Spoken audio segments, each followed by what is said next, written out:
Want to speak real Filipino from your first lesson? Sign up for your free lifetime account at filipinopod101.com.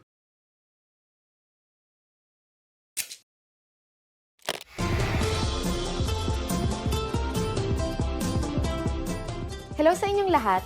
Ako si Erica. Ang Ati-Atian Festival ay pinagdiriwang tuwing ikatlong linggo ng Enero. Ito ay ginaganap sa Kalibo sa probinsya ng Aklan.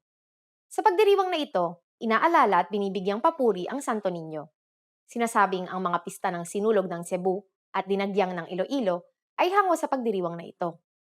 Sinasabing ito ang pinagmulan ng maraming mga kapistahang Pilipino. Sa lesson na ito, malalaman natin kung paano ipinagdiriwang ang Ati-Atihan Festival. Alam niyo ba kung ano ang ibig sabihin ng salitang ati-atihan? Sasabihin namin ang sagot sa katapusan ng video na ito. Sinasabing nagsimula ang pagdiriwang nang dumating sa isla ng Panay ang 10 datong tumakas mula sa Borneo kasama ang kanilang mga pamilya, alipin at mandirigma sa kayang balangay.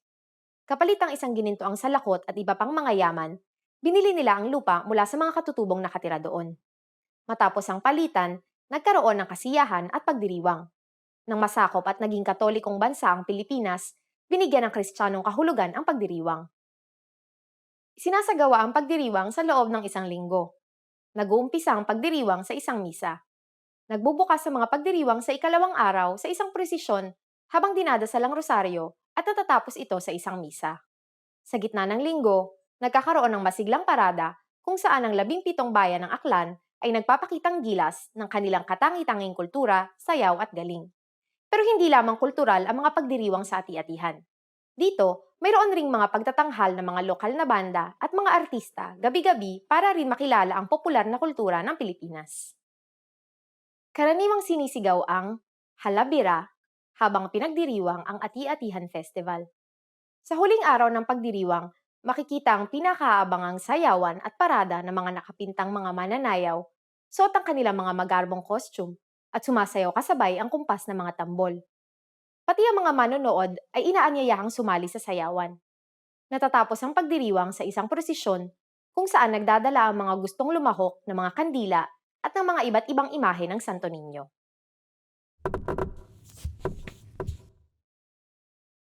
Sa bawat kalye na puno ng tagapanood, isang ekspresyon ang madalas na sinisigaw ng lahat. Halabira. Ito'y salitang Aklano na ang ibig sabihin ay ibuhos ang lahat o ibigay ang lahat. Kaya sa pag-aaral rin ng Filipino, tara, halabira. At ngayon, ibibigay ko na ang sagot sa tanong kanina. Alam niyo ba kung ano ang ibig sabihin ng salitang ati-atihan? Ang ibig sabihin ng ati-atihan ay magkunwari na parang aita. Ayon sa mga salaysay, pagdating ng mga datong tumakas mula sa Borneo, tinanggap sila ng mga aita. Bilang pasasalamat, sila'y naghanda ng pista kung saan nakapinta parang aita ang kanilang mga muka. Kamusta ang lesson na ito? May interesanteng bagay ba kayong natutunan? Nasubukan niyo na bang sumali sa isang pistang gaya ng Ati-Atihan Festival? Mag-iwan kayo ng komento sa filipinopod101.com. Hanggang sa susunod na lesson! Trying to learn Filipino? You need a filipinopod101.com free lifetime account. It's one of the most powerful language learning tools you can command, and signing up takes less than 7 seconds. So what exactly do you get that makes it so special? First, new lessons are published every week, and you get them for free. Enjoy learning with fun and effective audio and video lessons with real teachers. Make the most of your study time as our teachers help you hack Filipino and get you speaking in minutes. Second, free instant access to the first 3 lessons of every lesson series. Explore and try any lesson series that interests you, from beginner to advanced. Find teachers you love and lessons for your goals. Third, learn Filipino anywhere, anytime with the free companion app. Download it now for free for the iPhone, iPad, or any Android device, and have instant access to your free lifetime account and lessons anywhere, anytime. Fourth, boost your vocabulary with the free word of the day. Every day, receive 1 new word in your inbox that you can master in seconds. Want even more words? 5. Get complete access to our word and phrase lists. Wow native Filipino speakers with cool, topical, and seasonal words and phrases from our lists. And finally, number 6, the best for last. 7 days of unlimited access to our entire library of audio and video lessons.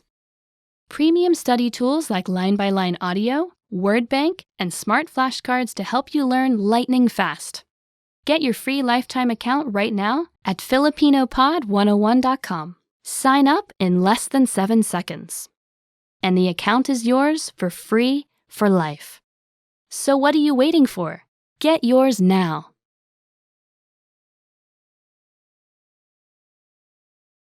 Want to speak real Filipino from your first lesson? Sign up for your free lifetime account at filipinopod101.com. Hello guys and welcome to Filipino Top Words. I'm Erica. And I'm Ice. And for today, we will learn about the 10 reasons to learn Filipino. Filipino! Ano ba yun? Diyos ko. Ako muna, ikaw. Ikaw muna. So why should you learn Filipino? Why? Because... Number 1 reason is because ito ay isang magandang wika. It's a beautiful language. Ito ay isang magandang wika. Or, in English, it's a beautiful language. Is it? Is it? Formal Filipino is very beautiful language. It's a very romantic language. Right? If you read, say, novels written in Filipino. Like the old ones? Yes. Like Florante at Laura? Yeah, Florante at Laura, which is, what's Florante? It's like our own version of Romeo and Juliet, right? Yeah. But like with monsters? Yeah. It's a bit fantasy. Yeah. You say, like, Maybe everything it's our fantastic. own version Yeah. of Game of Thrones. Yeah, it's our Game of Thrones. Laro ng trono. Next reason is, Para makipag-usap sa mga kaibigang Pilipino. To chat with Filipino friends. Para makipag-usap sa mga kaibigang Filipino. Which is to chat with Filipino friends.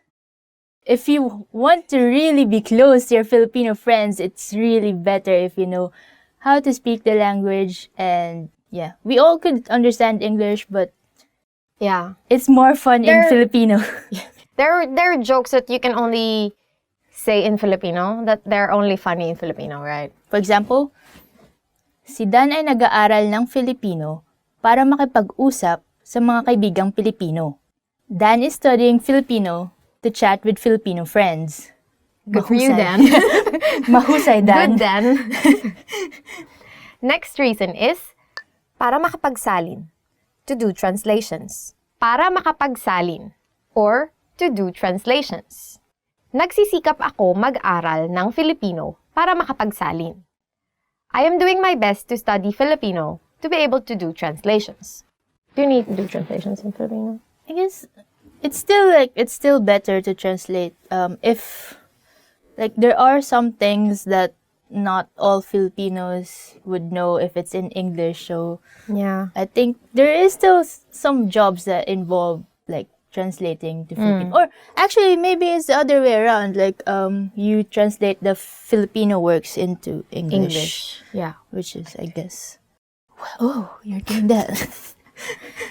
Para makanood ng pelikula na walang subtitle. To watch movies without subtitles. Para makanood ng pelikula na walang subtitle. To watch movies without subtitles. Yeah, like, there are a lot of Filipino films, and like, I guess they would not be like in pure Filipino, but like, you know, Tagalog English. Because that's usually how people talk in real life. Yeah. It's a great reason to learn Especially, Filipino. I think, now that our indie movie Yeah. industry is booming. Exactly. So there's those kinds of movies that deal with concepts that are kind of hard to translate in English. So it's best if you like have those subtitles so you can be guided, right? It's best if you don't need the subtitles. Yeah, actually. So you already understand everything. Yeah. For example, 3 taong tuloy-tuloy nag-aral ng Filipino si Mary bago siya nakanood ng pelikulang walang subtitle. Mary studied Filipino for 3 straight years before she was able to watch movies without subtitles. Wow. 3 years? Do you think they could do 3 years? It's easier to understand movies because you see the reaction, non-verbal communication is still very important. So you put it into context, right? Yeah. The words being said. So actually, that's easier if you watch it in movies than just like reading books. Next reason is para manirahan sa Pilipinas. To live in the Philippines. Para manirahan sa Pilipinas. To live in the Philippines. Because it's more fun in the Philippines. It's also more traffic. It's also hotter. Depends on where you're coming from. So, for example, si Yutaro, that's in Filipino, right? Yutaro. You don't say Yutaro. Si Yutaro ay maninirahan sa Pilipinas kaya siya nag-aaral ng Filipino. Yutaro will live in the Philippines. That's why he's studying Filipino. Para maintindihan ang lyrics. To understand song lyrics. Para maintindihan ang lyrics. To understand song lyrics. For example, hindi ko inakalang malalim pala ang ibig sabihin ng kantang ito hanggang sa naintindihan ko ang lyrics. I didn't know that the meaning of this song was deep until I understood the song lyrics. This very, very interesting reason. What we call like OPM, or original Filipino music, is a very big industry. And we like singing a lot. So we always have lots of deep, romantic songs, right? Really deep love songs that you would only appreciate it if you know the lyrics. Not just love songs, but yeah. Well, even like maybe jingle. 90%. Yeah. 90% is romantic songs. I don't know why. People are just like, they were hurt, those people. Who hurt them? I don't know. Okay, next. Para makagawa ng bagong mga kaibigan. To make new friends. Para makagawa ng bagong mga kaibigan. To make new friends. It will make them comfortable if they are speaking in their own language, and like that's the time that you could know more about a person if they're in their most comfortable state, I guess. So yeah, and they can only share like things about their lives, right, if they're speaking in their own language. Because sometimes, for instance, you don't really speak English a lot, and then you have to tell someone about your life. Then you'd be like, no, English is very hard. I'm just not going to say anything to you anymore, right? And a lot of the words doesn't really translate to English, so it's not as fun telling it if you have to like explain what this word means. Especially like names you call your family, like ate, kuya. Ate or big sister, right? Because like you would never call your big sister like, oh, my big sister. Yeah. Even for me, when I tell my foreign friends about my mom, I don't like. It's kind of weird because I just call her mama. She's not a mom, she's a mama. So it's like weird. Mama's son. For example, palakaibigan ang mga Pilipino, kaya gusto kong matuto ng Filipino para makagawa ng bagong mga kaibigan. Filipinos are friendly, so I want to learn Filipino to make new friends. There are two kinds of Filipinos. One is the person and one is the language. And if you translate both to Filipino, they actually become two. Filipino is the person and Filipino with is the F language. Is the language. Yeah. So you have to be careful with that because they're both Filipinos in English, but they become Filipino and Filipino in Filipino. In the same way that Philippines, it's not with an F, right? It's a PH. But if you make it into Filipino, you would say Pilipinas, which is with a P. That's why people living in the Philippines are called Filipino at Filipina, right? Yes. Yeah, that's a good point. Do not spell Filipino with a PH. Yes. It's F. Yeah. Para makapagnegosyo sa mga kumpanya sa Pilipinas. To do business with Filipino companies. Para makapagnegosyo sa mga kumpanya sa Pilipinas. To do business with Filipino companies. Balak palawakin ng boss ang kumpanya sa Pilipinas, kaya mag-aaral ako ng Filipino para makapagnegosyo. My boss plans to expand the company in the Philippines. That's why I will study Filipino in order to do business. I guess this is one major reason for people to learn languages is for business. It's the same thing like we've been saying if you don't get the inside jokes, then you also don't get the inside deals. Like making friends is one thing. Doing business is another. Because doing business actually involves money. Yeah. So for you not to lose any money in this business, then You better do your research. yeah, and study your language. Para makapasok sa graduate school sa Pilipinas. To go to a graduate school in the Philippines. Para makapasok sa graduate school sa Pilipinas. To go to a graduate school in the Philippines. Para makapasok sa Universidad ng Pilipinas, nagsisikap si Jane mag-aral ng Filipino. In order to enter the University of the Philippines, Jane is studying Filipino very hard.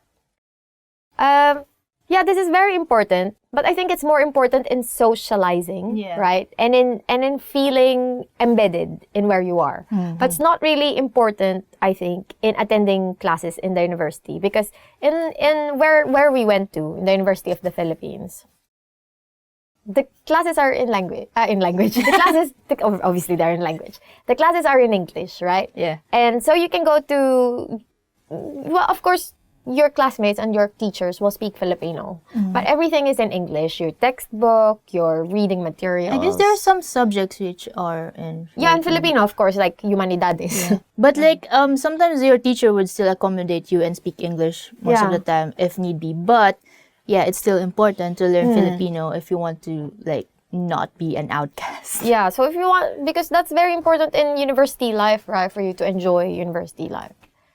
So now that I'm in the University of Tokyo, I'm so happy because I don't speak Japanese so much and I don't have friends. Okay, next.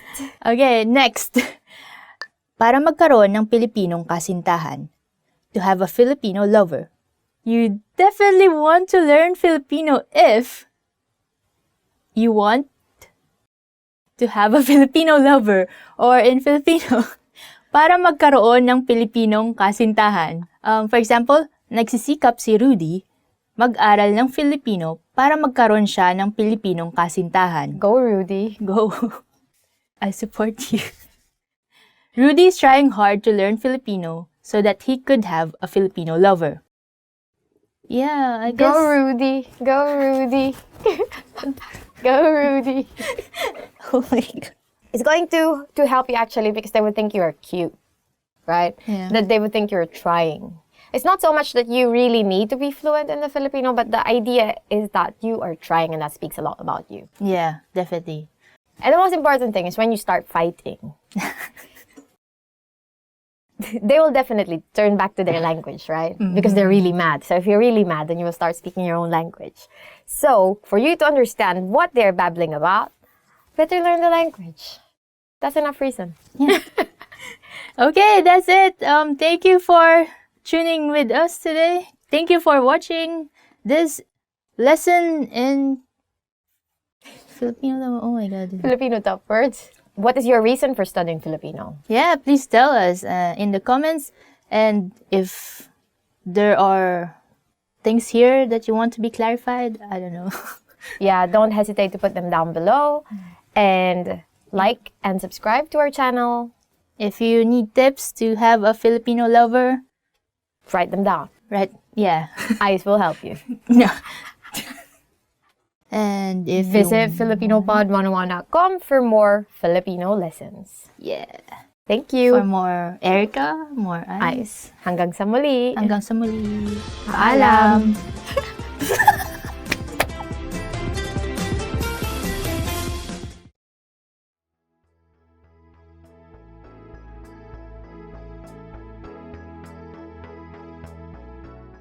Hi everyone! Welcome to Filipino Top Words. I'm Erica, and today we are going to learn 10 phrases for surviving back to school. Let's look at our first word, and it is backpack. In Filipino, you say backpack, right? So, if you want to say backpack, you say backpack. It's a less it's like a less a, because of the K actually. It kind of sounds a bit rolled, right? So backpack. So if you want to say backpack, you say backpack. So you want to ask your friend, which is easier to carry, a backpack or a shoulder bag? Then you say in Filipino, ano ang mas madaling buhatin, backpack, o shoulder bag. So the next word is kaklase, or in English, classmate. So for example, you have a very beautiful classmate in your school. So in Filipino, you would say, sikat ang maganda kong kaklase sa buong paaralan. My beautiful classmate is popular in the school. Of course, where would she be popular? She's your classmate, right? If you say my beautiful friend is popular in the school, okay, yeah, but my beautiful classmate is popular in the school. Kaklase is like a general, it's just a term for classmate, right? We don't use it for any other thing, just classmate. Okay, so the next word is takdang aralin, or homework. In Filipino, you would say, nakikita ko ang halaga ng hindi pagkopya ng takdang aralin. I can see the value of not cheating on my homework. Good for you. Okay, next word is pagsusulit. This is very important, so remember this. It might come up in your exam. Nice. Because pagsusulit means exam. So for example, you want to be really sarcastic to someone who got a high grade in their exam. So you will tell them, ang mataas na grado sa pagsusulit ay hindi nangangahulugan na matalino ka. Or in English, a high grade in the examination doesn't mean you are intelligent. Hello, Supe. I have a friend. We're really friends. But in high school, he was the valedictorian. And I don't really study in high school. But he was the valedictorian. And then now we are always telling him, you only became valedictorian because you are good at memorization. And what's nice about him is that he admits it. That's why we're still friends. The next word is summer vacation. In English, it is summer break. Actually, it's also in English, summer vacation. But when we say summer break in Filipino, we don't use the term summer break, but we use summer vacation more, right? In Filipino, you would say, masaya ang summer vacation. Summer break is fun. Actually, in the Philippines, all year round it's summer. But it's not all year round it's vacation, no. It's just summer. And usually we have summer vacation from end of March, beginning of April, in time with the Holy Week, right? And that's actually the period when we have the hottest temperature. Sometimes around 40, right? 38, 40. Yeah, so it can get really hot. But because we have lots of beaches, there's always some place where you can go. And it's pretty cheap everywhere you go. And so summer break is fun. The next word is paaralan, or school. Probably, like many people, you have high hopes for yourself. So you want to say that you want to enter into a good school. So what you say in Filipino is, gusto kong makapasok sa magandang paaralan. I want to enter into a good school. Next word is pag-aaral, or to study. Ang pag-aaral ay isang pribilehyo. In English, studying is a privilege. Whether you think of it as a privilege or as a right or as a responsibility, it's actually up to you. But hopefully you are studying hard. The next set of words are actually phrases/sentences that you will use when you go to school. Actually, you can use it also for different things. You just change some words in it. So the first sentence is, ito ang unang araw ng klase. Or, it's the first day of class. So, you can also use it, if you're working, you can say, ito ang unang araw ko sa trabaho. Or, you can also use it for many things. Like, you have a boyfriend or girlfriend. This is our first day together. So, you can say, it's our first day together. Ito ang unang araw namin.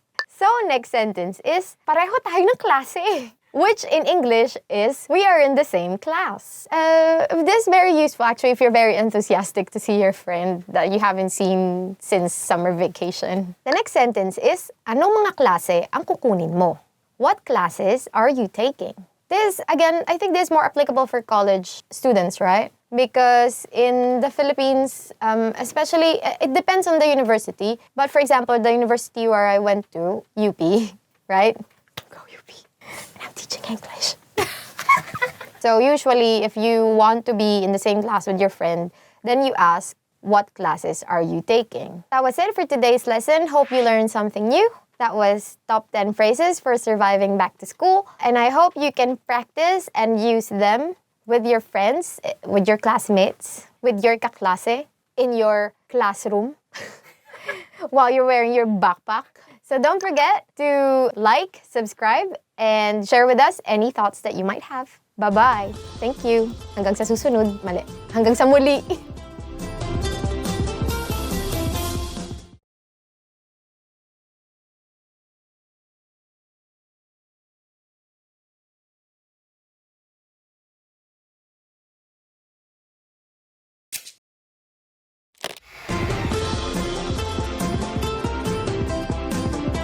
Hello sa inyong lahat.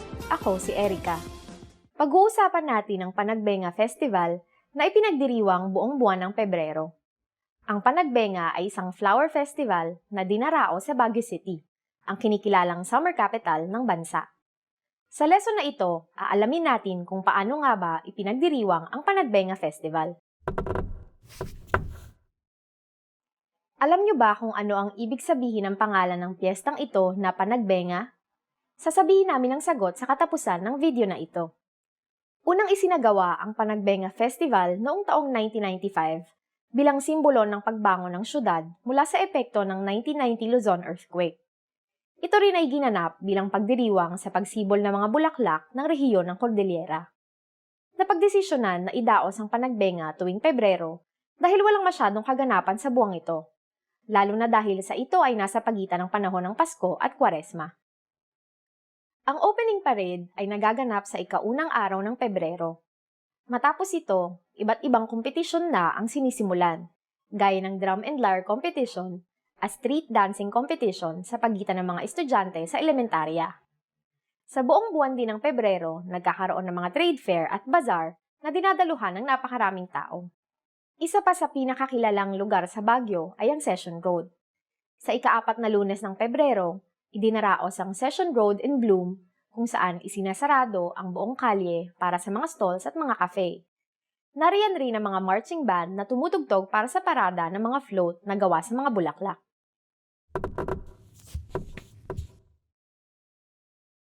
Alam niyo ba na noong unang idinaos ang Panagbenga, ipinagdiwang lamang ito sa loob ng 10 araw?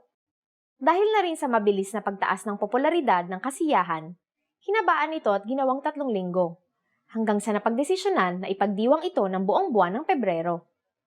At ngayon, ibibigay ko na ang sagot sa tanong kanina. Alam niyo ba kung anong ibig sabihin ng pangalan ng piyestang ito na Panagbenga? Ang Panagbenga ay isang kankanain na salita na ginagamit ng mga tribong nagmula sa bulubundukin ng Cordillera, Igorot at Sagada. Ang salitang ito ay may Malayo Polynesian na pinagmulan at ito ay nangangahulugan ng panahon ng pagsibol. Kamusta ang lesson na ito? May interesanteng bagay ba kayong natutunan? May kahalintulad din ba kayong pagdiriwang?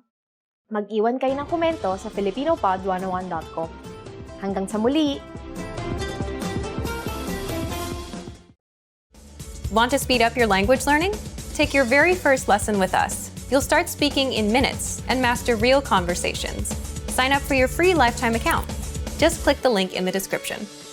Hi guys, welcome to Filipino Top Words. I'm Ice and today's topic is 10 phrases you always want to hear. Ang ganda mo ngayon. You look great today. Okay, the first phrase is ang ganda mo ngayon. You look great today. This is kind of a double-edged sword because if you say you look great today, did they look not great yesterday? But still, it's nice to hear, I guess. Ganda mo ngayon. Makeup ka. Miss na kita. I miss you. Next phrase is, miss na kita. I miss you. If you're away and they say I miss you, then that's fine, I guess, because like you're not together. But if someone says you and you've been hanging out like every day, that means something else. Like you're there but not there kind of thing. So see for yourself. So if you want to say that I really miss you, then you just say, miss na kita. May bonus sa katapusan ng buwan. There'll be a bonus at the end of the month. Okay, the next phrase that you always want to hear is, may bonus sa katapusan ng buwan. There will be a bonus at the end of the month. Yeah, this one you'd want to hear this. Especially if you're like, not good with the bills. Napakagaling mong magluto. You're an excellent cook. Napakagaling mong magluto. You're an excellent cook. If you know how to cook, unlike me, and you give your friends some of the things you cook, and they say this to you, then always want to hear that. Yeah. Magpahinga ka. Ako ang maglilinis ngayon.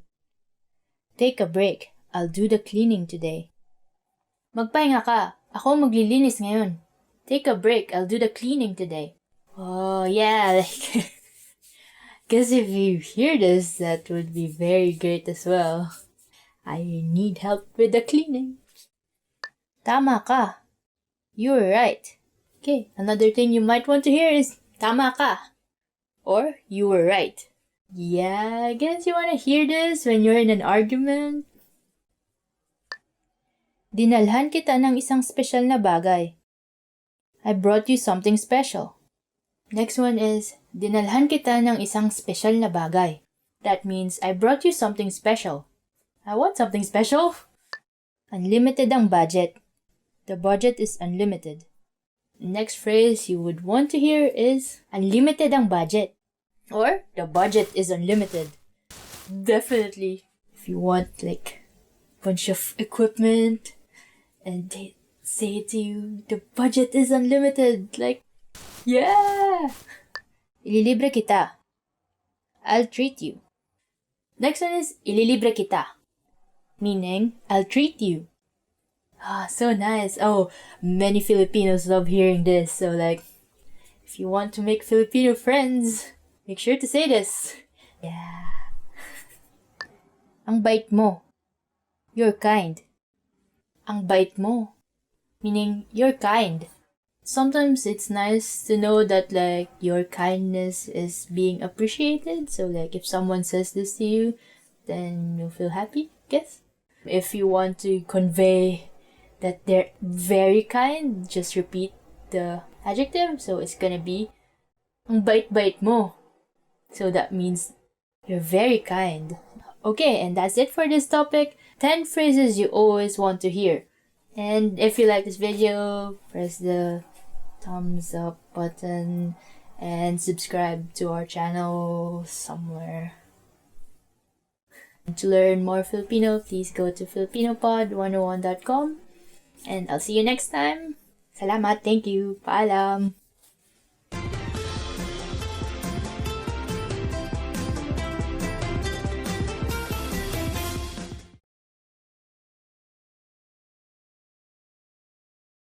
Hi guys! Hi guys! Welcome to Filipino Toppers with me, Ice, and today's topic is 10 hardest words to pronounce. Okay, so just try and say these words, and I'm sure like your Filipino friends will be very impressed. Try practicing these words so you can pronounce it properly. Baba baba, going down. This first one is actually a sentence and it's just made of one syllable, which is ba. So it goes baba baba, it means going down. Baba means down, and bababa means going down, and the ba at the end is like our question marking particle. So baba baba. If you're going down and someone asks this to you, then you just reply with oo, meaning yes, or bababa. So bababa, bababa.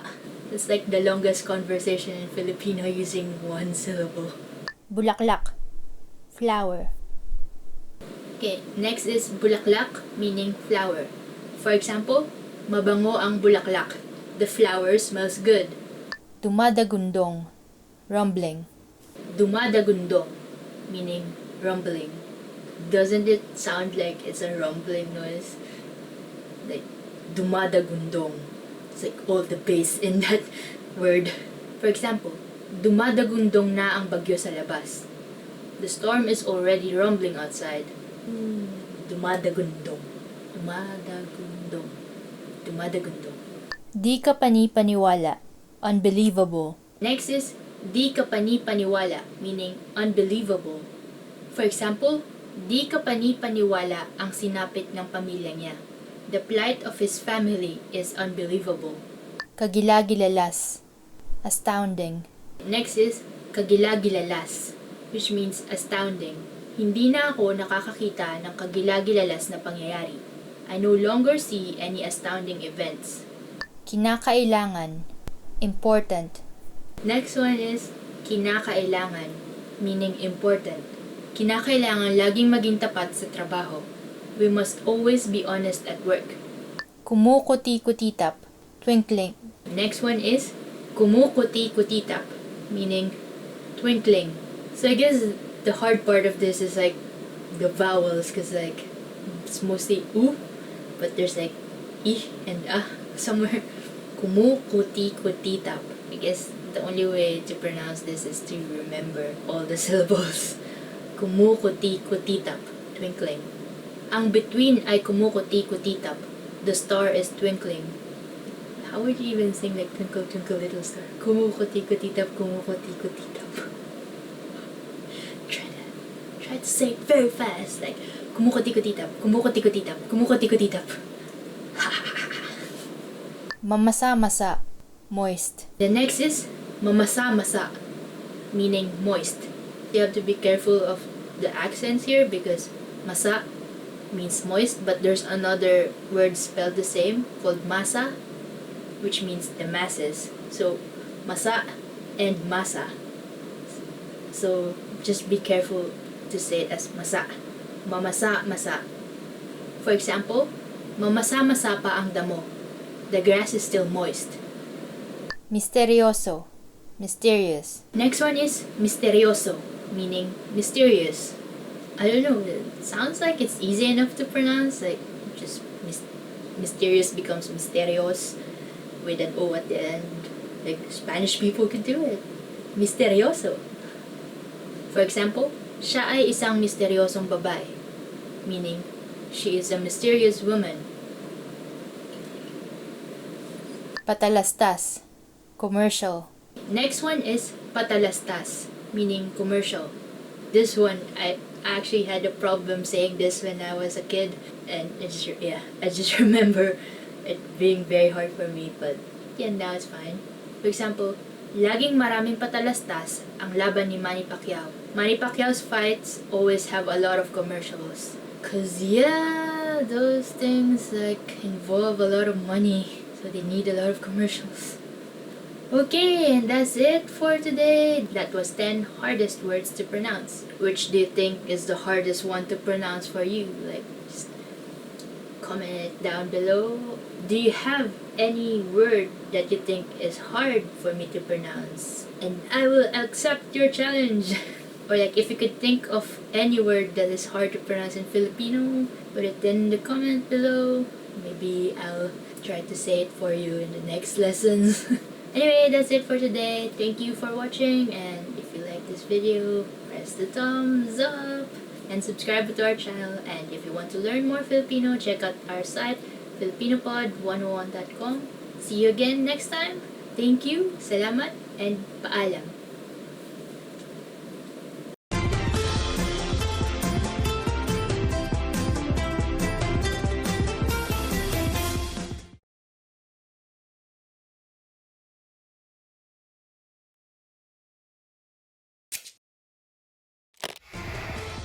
Hi everyone, I'm Gabriella. How are your Filipino listening skills? In this video, you'll have a chance to test them out with a quiz. First, you'll see an image and hear a question. Next comes a short dialogue. Listen carefully and see if you can answer correctly. We'll show you the answer at the end. Are you ready? May isang babae na nagtatanong sa salesman sa isang tindahan ng libro. Anong libro ang gustong makita ng babae? Mawalang galang lang, gusto ko sanang makita yung libro sa istanteng iyon. Anong librong gusto mo? Yung tungkol sa mga kotse. Sandali lang. Eto ba? Oo, iyan nga. Eto na. Anong libro ang gustong makita ng babae?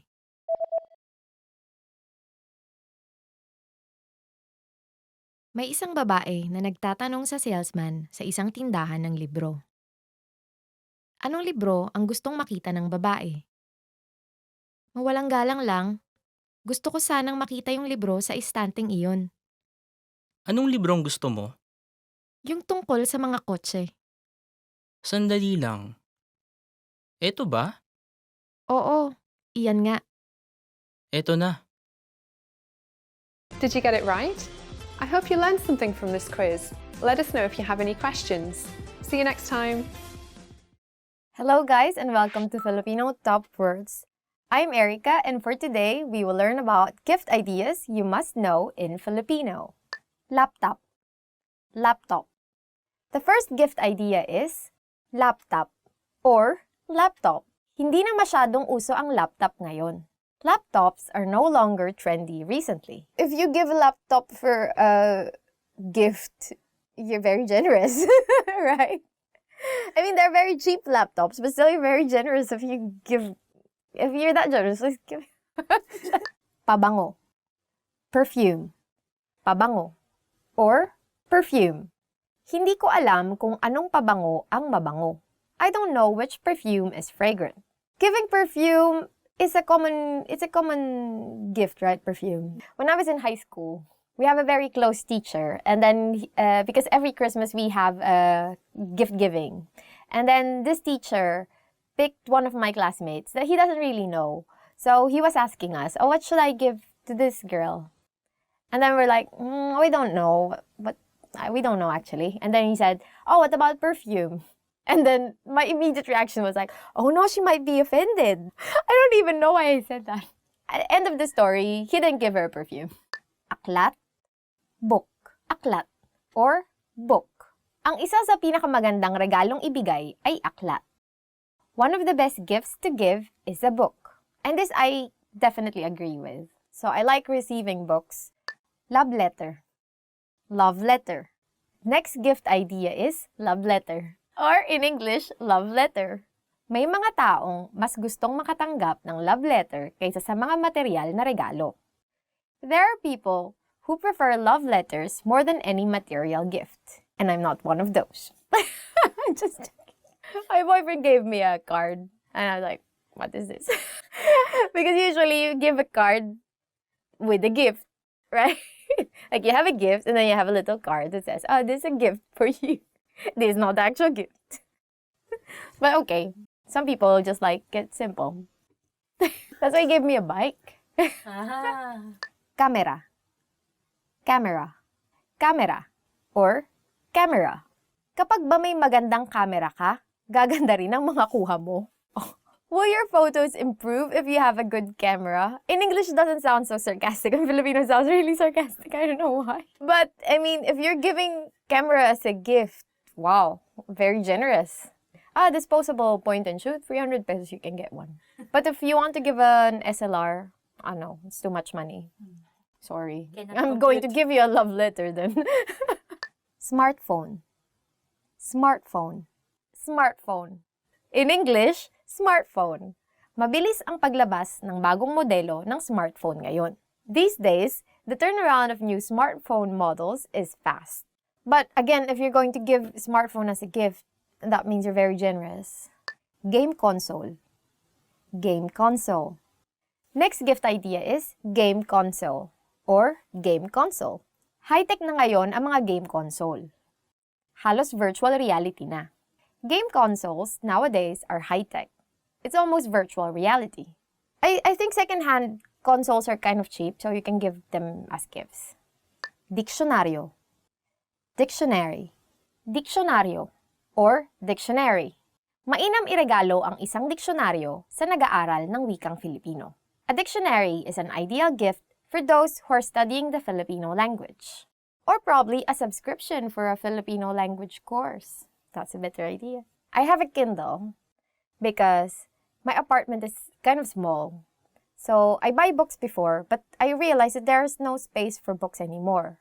So I decided to buy a Kindle. Kindle is not so expensive. And then I get to read more books done before. And it saves me space and it doesn't make any mess in the house. Because sometimes you just leave books here and there, right? So I think an electronic dictionary is going to be a very useful gift, especially for someone who's studying the language. Or, as I've mentioned, a subscription. Trip sa Boracay. Boracay trip. Trip sa Boracay. Or Boracay trip. Mabibigla siya pag ililibre mo siya ng trip sa Boracay. He or she will be surprised if you will treat him or her to a Boracay trip. So, this is a very good gift idea. Or trip to other places like Baguio, closer, right? Batangas.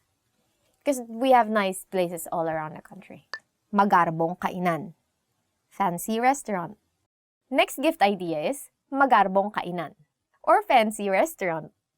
Maraming magarbong kainan sa Manila. There are a lot of fancy restaurants in Manila.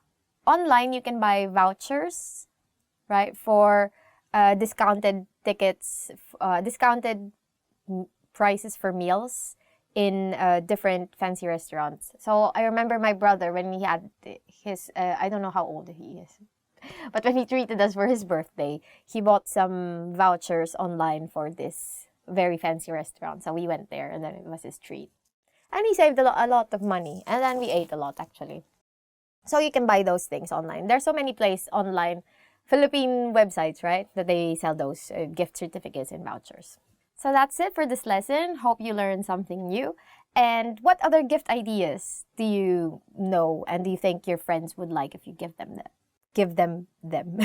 If you have any other gift ideas, don't forget to comment them down below and like and subscribe our channel. And if you want to learn more Filipino words, head on to filipinopod101.com. Hanggang sa muli!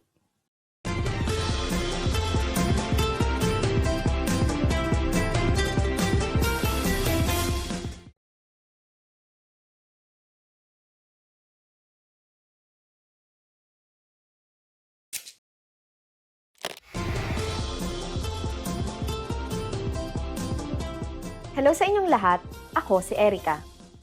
Ang araw ng mga ina ay ipinagdiriwang taon-taon tuwing ikalawang linggo ng Mayo. Sa araw na ito, ipinapakita ng mga tao ang kanilang pasasalamat sa lahat ng ginagawa ng kanilang mga ina para sa kanila. Sa lesson na ito, aalamin natin kung paano ipinapakita ng mga Pilipino ang kanilang pasasalamat sa kanilang mga ina. Bago ang taong 1980, kailan ipinagdiriwang ang araw ng mga ina sa Pilipinas? Sasabihin namin ang sagot sa katapusan ng video na ito. Ang Pilipinas sa kasalukuyan ay nasa ika-8 sa mundo at ika-1 sa Asia bilang bansang kung saan mayroong pinakapantay na pagtingin sa parehong lalaki at babae. Kaya hindi na rin nakakagulat na ang araw ng mga ina ay isang malaking selebrasyon. Itinuturing itong day off ng mga ina mula sa pagluluto, paglilinis, pag-aalaga ng mga anak at asawa, at pagtatrabaho. Madalas makikita ang mga anak na nagbibigay ng card sa kanilang mga ina, habang ang mga asawang lalaki naman ay abalang nagluluto ng mga pagkaing paborito ng kanilang mga may bahay. Nakaugalian na rin ng mga pamilyang Pilipino na lumabas sa araw na ito para pasayahin ang mga ina ng tahanan. Sa Pilipinas, tinatawag ang mga ina bilang ilaw ng tahanan, sapagkat sila ang tinuturing na nagbibigay liwanag sa buong tahanan sa pamamagitan ng pag-aalaga sa bawat miyembro ng pamilya. Minsan, kahit kapalit na ang kanilang sariling kaligayahan, mapangalagaan at maprotektahan lamang ang kanilang mga mahal sa buhay. Dahil sa karaniwang malalaki ang mga pamilyang Pilipino, madalas na ipinagdiriwang ang araw na ito kasama hindi lamang ang mga ina, kundi pati ang mga lola, tiya, mga pinsang babae, at kahit sinong babae sa pamilya na may anak. At ngayon, ibibigay ko na ang sagot sa tanong kanina. Bago ang taong 1980, kailan ipinagdiriwang ang araw ng mga ina sa Pilipinas? Bago ang taong 1980, ipinagdiriwang ang araw ng mga ina tuwing ika-8 ng Disyembre, kasabay ang Feast of the Immaculate Conception. Ngunit, iminungkahi na ilipat ito sa ika-2 linggo ng Mayo dahil ipinagdiriwang ito sa ibang parte ng mundo sa parehong petsa. Kamusta ang lesson na ito? May interesanteng bagay ba kayong natutunan? Paano nyo ipinapakita sa inyong mga ina ang inyong pasasalamat? Mag-iwan kayo ng komento sa filipinopod101.com. Hanggang sa susunod na lesson! Hi guys! and welcome to Filipino Top Words. I'm Erica, and for today we will be learning about Filipino foods.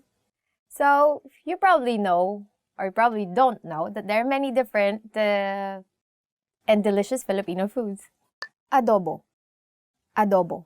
The first food that everyone should know about is adobo.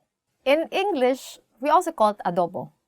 Adobo ang paborito kong pagkaing Pilipino. Adobo is my favorite Filipino dish. So actually, adobo is the first thing that I've ever learned to make. It's the easiest, so you just need soy sauce, vinegar, bay leaf, or laurel leaf, whatever you call them. Sometimes people call them bay leaf, sometimes laurel leaf. And peppercorns, right? And then just boil those things together with pork or chicken or pork and chicken, depending on what you want to eat. And then everything will be nice and soft. Chicharon. Chicharon. Next is chicharon. In English, chicharon. Ang chicharon ay gawa sa balat ng baboy. Chicharon is made from pig skin. So it's actually crackling pig skin. Yeah, it's very crunchy. But I saw some show where they made chicharon by putting it in the oven. And I put it in the oven, and then afterwards it came out really crackling. So that's how they made it. But I don't know if that's actually how you make it. I think the most popular brand of chicharon is Lapids. So if you want to try chicharon, try the Lapids chicharon. Just remember that's not very healthy. Try it, don't eat too much. You can also eat it with rice actually. Durian. Durian. Next food is, or fruit is durian. Or actually just durian. Masarap ang durian kahit na may amoy ito. Durian, or durian, is delicious even if it doesn't smell good. Yeah, it actually doesn't smell good. But it tastes nice. To me, it just tastes like jackfruit. I don't know about you. If you want to try durian, you go to the southern part of the Philippines. That's where you can get them cheaper. Yeah, fresher, more potent smell. Go to Davao, get them there fresh, and it's really good. Halo-halo. Halo-halo. Halo-halo. In English, halo-halo. Tuwing tag-araw, mabenta ang halo-halo. Every summer, halo-halo sells well. So halo-halo is made up of crushed ice with some sweet beans, with different fruits, and sometimes, what other stuff? Nata de coco, or like sweet coconut things. And also leche flan or caramel flan. That's actually how it is, like caramel flan. Or sometimes, what is it? Sweet yam. You know yam, right? Ube. And then sometimes, in some stores, they put ice cream on top of it. When I was young, my aunt actually sells halo-halo. So every summer, she makes halo-halo. And those are the best halo-halo. I don't really like halo-halo in other places. I only like her halo. But she didn't make them anymore because the way you make the crushed ice, it's very manual. Everything is manual. You have this small device, right? You know it, like, to do this with the ice. It's not like you buy crushed ice already. So you have this small, like this device. So for every what's this glass of halo-halo, it takes a lot of time for you to get crushed ice. So my friend here drew halo-halo. And this is it. So this is the crushed ice. And these are the stuff that you can put inside, like sweet beans, some fruits, and then this is the caramel flan or the pudding. And then sometimes they have ice cream here. And then you use the spoon to halo-halo or to mix everything. So that's it. Kare-kare. Kare-kare or peanut stew. Next food is kare-kare. In English, kare-kare. Or, if you really want to be fancy, peanut stew. Masarap magluto ng kare-kare si Joy. Joy cooks delicious peanut stew. If you've already noticed, we always like repeating words for the names of our food. Halo-halo and kare-kare. Before when I was young, I only get to eat kare-kare during fiesta. because it's kind of an expensive food to make. Because traditionally, you would make kare-kare with, how do you call this part? Tuwalya? Yeah, tuwalya. How do you say it? Innards? Like- Intestine wall? Something, I think, it's stomach walls, stomach lining, right? Originally, it's with stomach lining. So I think that's kind of hard to come by and a bit expensive because you make it with cow innards, right? But it's really good. And then now, people like to eat the fast food. So there's lots of mixes for kare-kare. And when you really want to make kare-kare, you have to grind the peanuts by hand, everything by hand, right? To make peanut paste. But now you can just buy mixes and stuff. But still, the original kare-kare is very good. Now you can make it with pork, with beef, with chicken. Or just vegetarian. Or you can just use vegetables if you want to be vegetarian. Because it actually has lots of vegetables. Because even though it's peanut sauce, it actually doesn't have, what do you call this? It has taste, but it's not salty, it's not sweet, as if there's no taste at all. So there's taste, but there's no taste at all. It's kind of weird. So you eat it with shrimp paste, or in Filipino, bagoong. Oh, it's so delicious. Okay. But I cannot eat paraga. It's not festa yet. Yeah. Lechon, roasted suckling pig. Next is lechon, or roasted suckling pig. Tuwing Pasko, hindi mawawala ang lechon sa pagkaing Pilipino. Every Christmas, roasted suckling pig is always present in Filipino dishes. Lechon is expensive, so you only get lechon. It's an entire pig that's roasted. So usually, you roast it for a long time because you want everything to be even, right? The way it's cooked. And then at the end, you will get this really like crackling skin. Yeah, very, very crispy. And then you eat it with liver sauce. That's the best. You only get this usually every big festivals or in some families, Christmas. We don't do lechon for Christmas because in the city, you cannot really do actual lechon. But you can buy lechon. What happens is, you get lechon on Christmas, and then the next few days, you get lechon paksiw, which is the meat of the lechon cooked as a stew, right? With the liver sauce, and it's very good. That's my favorite, actually. I like lechon paksiw more than lechon. So this is lechon. I don't know if you can see. Aren't we going to insert pictures here? Here on this side, you will see lechon. Mangga, mango, mangga, or mango.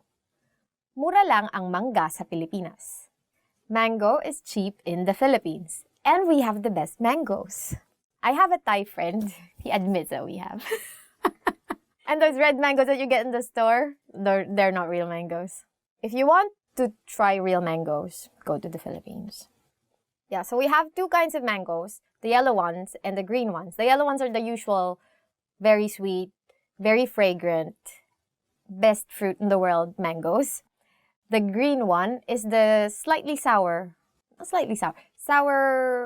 ones that we call actually Indian mangoes. I don't know why.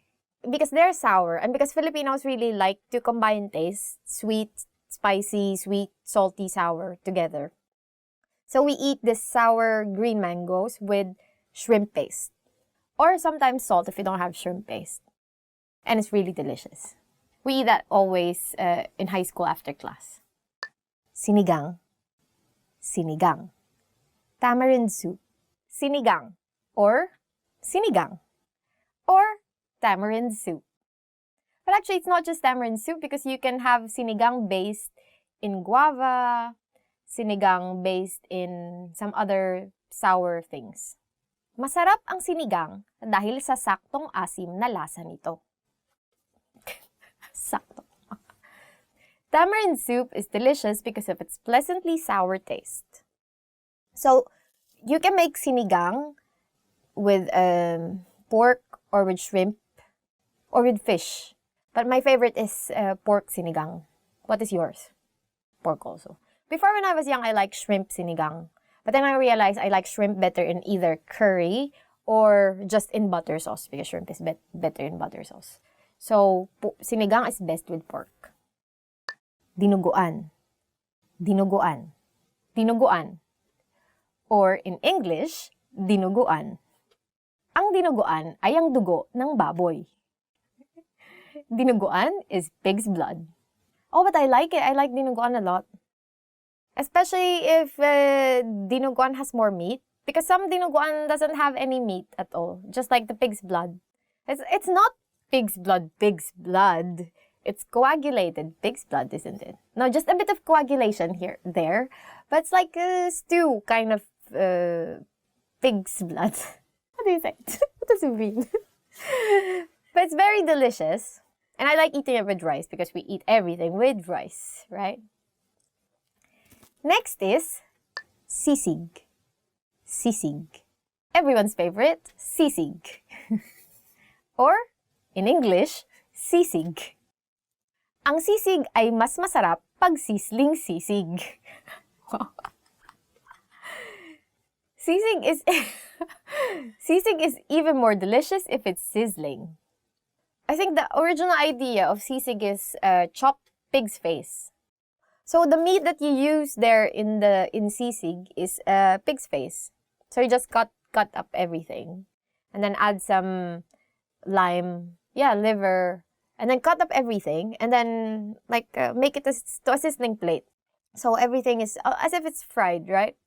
And then you add some spicy things. Now in many restaurants you can order sisig in, say, pork sisig, right? Or tuna sisig. Tuna sisig is really good. That's it for today's lesson. Hope you learned something new.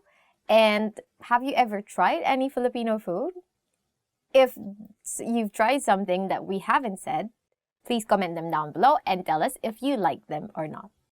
Or if you have tried the ones that we have said, please comment them down below and tell us if you like them. And hopefully you did. Because if you don't, then go. Get out. Bye.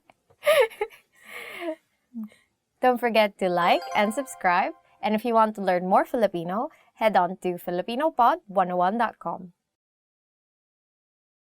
Till the next lesson. Nagbabago. Ano ka? Hanggang sa muli.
Hello guys and welcome to Filipino Top Words.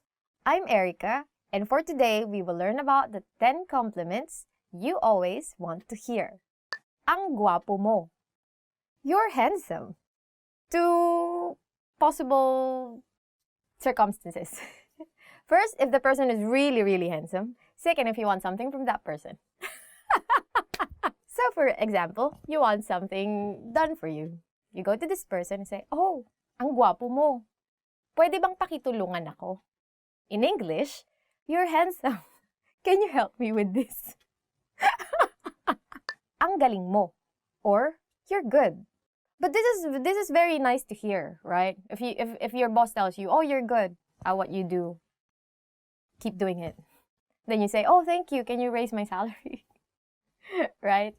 So it's not about you being kind, but it's more about you were able to do something. Like you excelled at something.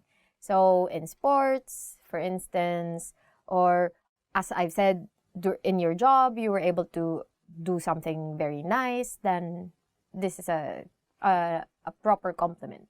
So also if your friend helped you and this friend actually did a very good job, for instance, then you would also say, ang galing mo, or you're good.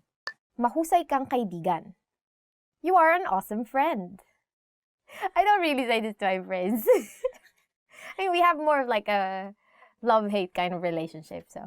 I mean, it's good if you actually say this more to people that you are not so close to.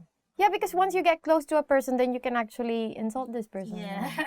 And that's more like the kind of friendship that you will get, like more of like love-hate kind of, right? But then, of course, you want to compliment because compliments actually make you feel nice. And when you feel nice, you do things much nicer. So, this is something that you can tell your friend. You are an awesome friend. Mahusay kang kaibigan. Mas maganda palalo ang iyong kalooban kaysa sa iyong panlabas na anyo. Your inside is even more beautiful than your outside.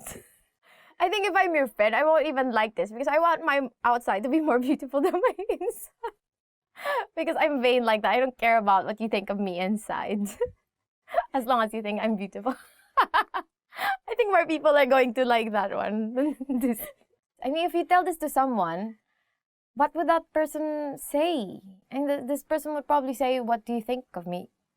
I'm not beautiful on the outside. Right? It's not so nice, but you can try. Let's see how far you will go. But it's actually nice to compliment people inside. Kahanga-hanga ang iyong resume. Your resume is impressive. And this is very helpful when you are you're being interviewed. And if you hear this phrase, then that means you have a good chance of getting the job. Because that means your resume is actually very impressive for them. But sometimes, you know how HR people are, right? They just tell you, oh, your resume is very impressive, but I'm sorry, we found someone with a more impressive resume than you. So if someone tells you, oh, your resume is very impressive, then it also tells you that, okay, you're on the right track with whatever you want to be, right? So I think that's very helpful. Magaling or great job. Saya no, great job. So this is a common phrase, common compliment that you will hear. So you can use it in many different circumstances, like you accomplished something. So if you also troubleshoot something, you're able to do it, then your boss will say, oh, that's good job or great job, better job, best job. Greatest job. Bestest job. Bagay sa'yo ang jacket na yan. That jacket looks nice on you. After you compliment them on the inside, you also compliment them on the outside, right? But your compliment only goes to the jacket, not per person. You can change jacket into whatever things. Bagay is, it fits you, right? So when you say bagay, other than it meaning a thing, right? Bagay also means it suits you. So you can say, that dress suits you. So bagay sa'yo ang bestida na yan. Or that hat suits you for whatever reason you're wearing a hat, right? So, or those glasses suit you. So that's actually a very useful compliment to learn. Maganda ang taste mo. You have good taste. So this is a very nice compliment if someone tells you, oh, you have very good taste in, say, furniture, right? Furniture. Or in clothes, or on, house decor, right? That's a very nice, because that means, we use the same word actually, taste. But usually we just say, maganda ang taste mo. Or okay ang taste mo, right? Okay ang taste mo. Which all means you have good taste. Maganda ang iyong ngiti. Your smile is beautiful. I think you only say this to your prospective partners. You don't say this to your friends, right? Because if you say this to your friends, they'll be like, what is wrong with you? Right? So, maganda means beautiful. So, you can replace ngiti with many other things. So, you can say, bag. Maganda ang iyong bag. Or, your bag is beautiful. Or, maganda ang iyong buhok. Or, your hair is nice. Right? Maganda ang iyong damit. Or, your clothes are nice. So, you can change ngiti to something more appropriate for the occasion. But if you're courting someone, maganda ang iyong ngiti can actually help. But then, whoever you're courting is going to be like, what? I think it would be much better if you say, maganda ang ngipin mo. You have good teeth. Ang ganda mo. You look gorgeous. Or you look beautiful. Or you look pretty, depending on the level of prettiness, right? Ang ganda mo, which means you look gorgeous or you look beautiful. Or you can also say, ang cute mo, right? Which means you look cute. And we say this like for small people. Ah, you're so cute, right? I have 2 close friends who are very, very petite. And they're really, really cute. They're like my kids. They're so cute. So, if you want to say that she or he is very, very beautiful, then you can just repeat words. So, ang ganda-ganda mo, ang galing-galing mo, right? And then you can change your tone to make it sarcastic. So, if you think that this person is actually not really good at this job, but you want to be sarcastic, you can say, ang galing-galing mo. And we like being sarcastic in Filipino, so you will hear that a lot. And that's it for today's lesson, and hope you learned something new. If you have heard any of these, comment them down below. And what do you think is the most useful among these things? Don't forget to like and subscribe to our channel. And if you want to learn more Filipino, visit filipinopod101.com. Hanggang sa muli. La la la.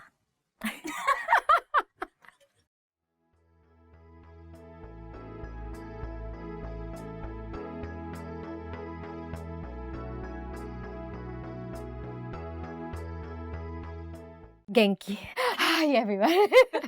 Hi everyone, I'm Erica and welcome to Filipino Top Words. For today, we will learn the 10 phrases you never want to hear. So let's begin. Nadagdagan ba ang timbang mo nitong nakaraan? Have you gained weight recently? The first phrase you won't ever want to hear is, nadagdagan ba ang timbang mo nitong nakaraan? In English, have you gained weight recently?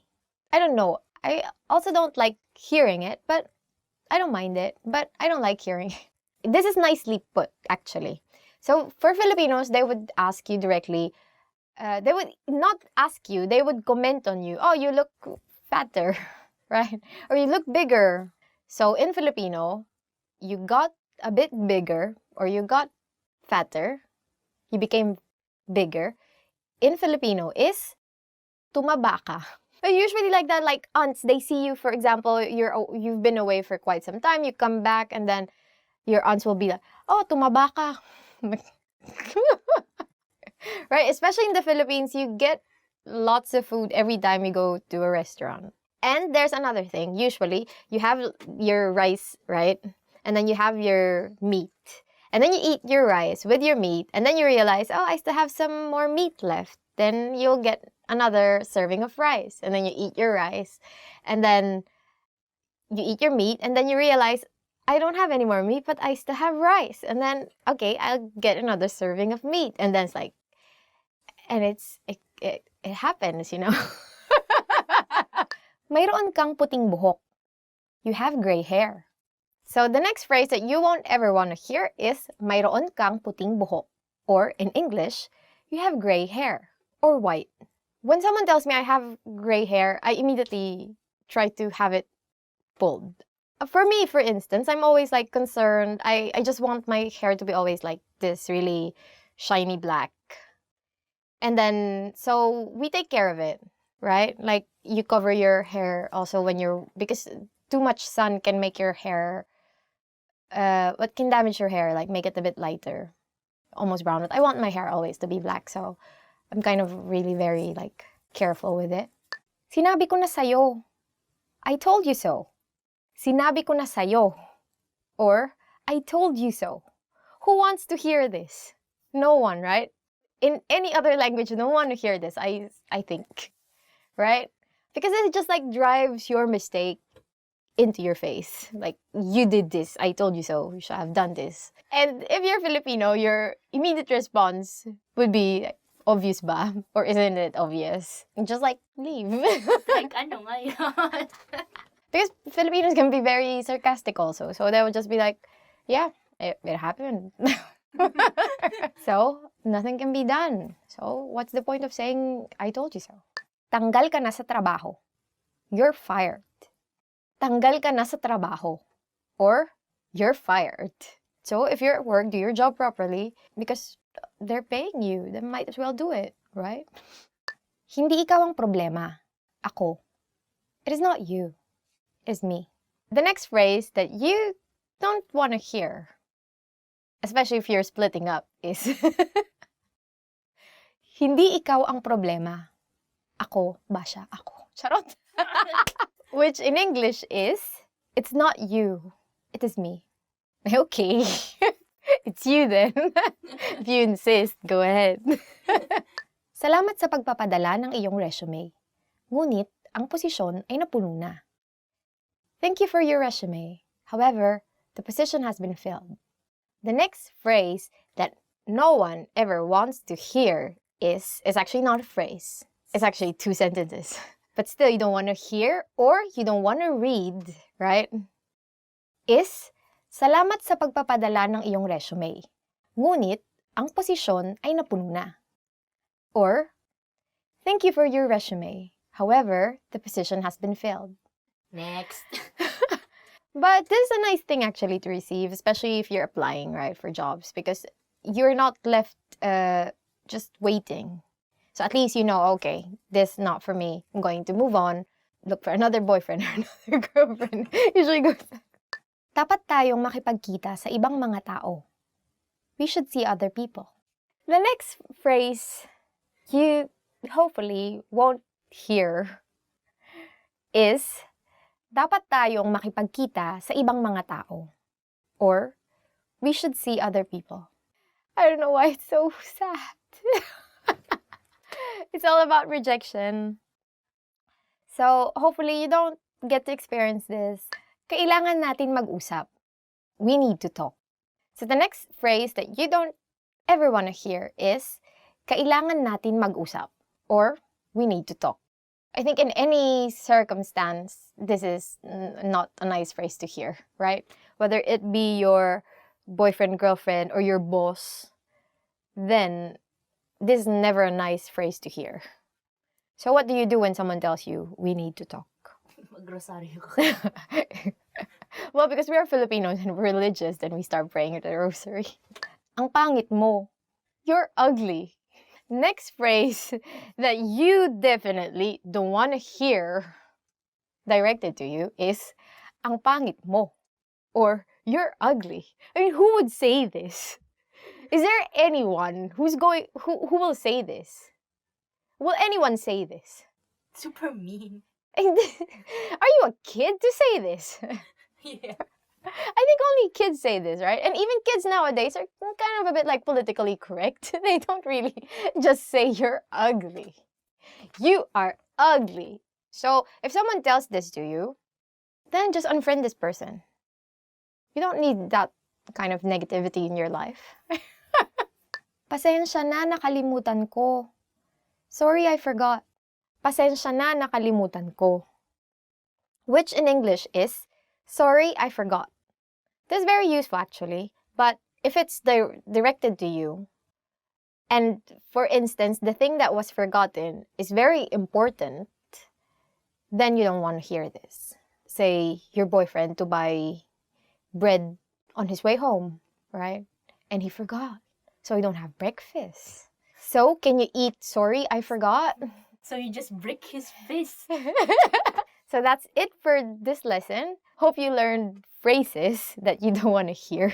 Don't try using those phrases because otherwise you will also hear more phrases that you don't want to hear.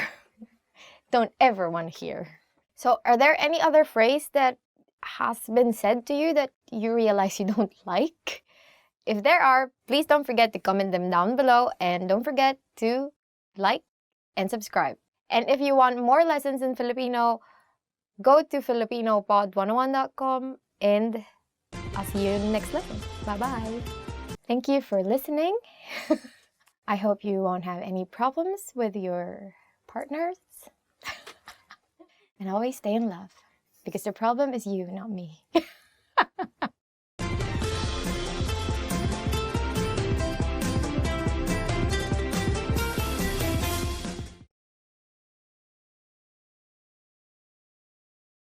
Hi, I'm Erica, and welcome to Filipino Top Words. Today we are going to learn 10 phrases to amaze native speakers. Salamat pero sa totoo lang, hindi ako isang native speaker. Thank you, but I'm not a native speaker actually. Salamat pero sa totoo lang, hindi ako isang native speaker. Thank you, but I'm not a native speaker actually. If you start learning now, you'll be one of those few foreigners who can amaze Filipinos. Isang taon lang ang kinailangan ko para maging mahusay sa pagsasalita. It took me only 1 year to become fluent. Isang taon lang ang kinailangan ko para maging mahusay sa pagsasalita. It took me only 1 year to become fluent. So I don't know how easy actually Filipino is for foreign people. I don't know if in 1 year you'll be able to speak it. Probably like the basics of it, right? Because Filipino, you don't really need to learn new alphabet. And also, some of the words are in Spanish. So if you kind of know Spanish, then you would most probably understand some of the words. But for you to be able to speak 1 year, I think is fine. But for you to be able to actually understand all the nuances in the language, then 1 year is probably a bit too short. Makakapagsalita ako ng Filipino gaya ng isang Pilipino sa loob ng 3 taon. I'll speak Filipino like a native speaker in 3 years. Makakapagsalita ako ng Filipino gaya ng isang Pilipino sa loob ng 3 taon. I'll speak Filipino like a native speaker in 3 years.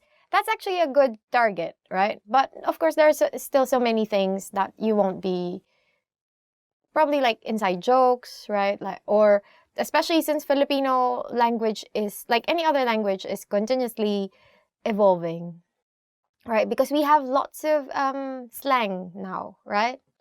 Like slang that you get from American slang and then also gay lingo, right? So all of those words, and then usually when you learn Filipino, you won't get to hear those slang or like street words.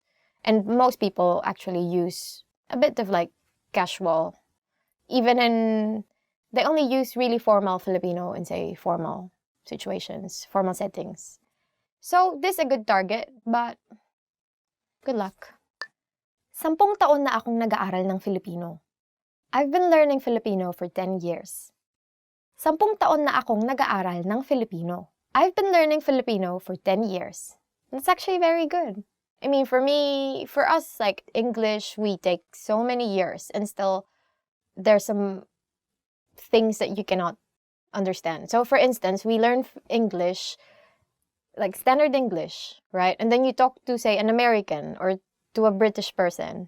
And then there are so many words that you cannot understand. But you cannot understand them because these are like, but it's like the usage of the words is different from how you learned it from the dictionary. Sometimes when you speak to them, you sound so formal. 10 years is very good. Kaya kong manood ng mga pelikulang Filipino nang walang subtitle. I can watch Filipino movies without subtitles. Kaya kong manood ng mga pelikulang Filipino nang walang subtitle. I can watch Filipino movies without subtitles. We are releasing so many indie movies recently. Those are really good movies, so please watch Filipino movies. And if you can see them without subtitles, very good. Kaya kong magkabisa ng higit kumulang mga 50 bagong salitang Filipino kada araw. I can memorize around 50 new Filipino words a day. Kaya kong magkabisa ng higit kumulang mga 50 bagong salitang Filipino kada araw. I can memorize around 50 new Filipino words a day. Oh, that's very impressive. Masaya at madaling aralin ang Filipino. Filipino is fun and easy to learn. Masaya at madaling aralin ang Filipino. Filipino is fun and easy to learn. Yeah, which actually it is, right? I think it's easier compared to, say, Japanese or Chinese. Because as I've said, first, Filipino, you don't need to learn new alphabet, which immediately makes it easy, right? Because learning a new alphabet is very hard, right? I mean, if you say, for example, walk in the streets and then you can read the signs, that's already something. Because say you go to Japan, then you see all the signs and you cannot read kanji or hiragana or katakana, right? Then you cannot, it's like as if you're lost. But at least with Filipino, then you can immediately read the signs. And then the next thing is, you learn the words. Naintindihan ko ang lahat ng sinabi mo. I completely understood everything you said. Naintindihan ko ang lahat ng sinabi mo. I completely understood everything you said. Yeah, so when someone tells you this, then they're amazed. Yeah, so that's why they're just like, oh, great. So for example, someone tells you this very long explanation about something. Then, as a Filipino, you can simply say, gets ko. Because that's very Filipino actually, which means, I got it. Marami akong alam na slang sa Filipino. I know a lot of slang words in Filipino. Marami akong alam na slang sa Filipino. I know a lot of slang words in Filipino. It depends also when you use the slang words, because not in all circumstances can you use slang words, right? Especially if you're just meeting someone for the first time, then you would want to be a bit more formal. Then becoming too formal is not natural. It can be seen as sarcastic even.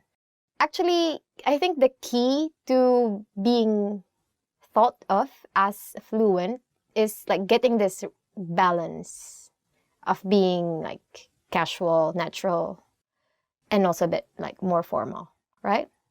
I think so. Nakakabasa na ako ng nobela sa Filipino. I can now read a novel in Filipino. Nakakabasa na ako ng nobela sa Filipino.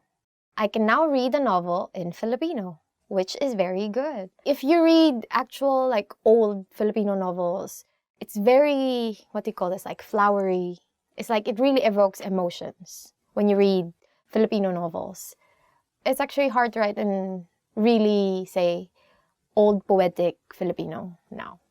So that's it for today's Filipino top words. What sentence would you say to amaze us? But actually, we're easily amazed, so don't hesitate to write anything down below or comment, because you might comment negative things, right? Okay. If you like this video, don't forget to like and subscribe. And if you want to see other videos like this, then head on to filipinopod101.com. See you in the next lesson. Naintindihan ko ang lahat ng sinabi mo. Marami akong alam. Inay, ito na po ang inyong pansit. Na binili ko sa kanto. Inay, wag mo akong iwan, inay.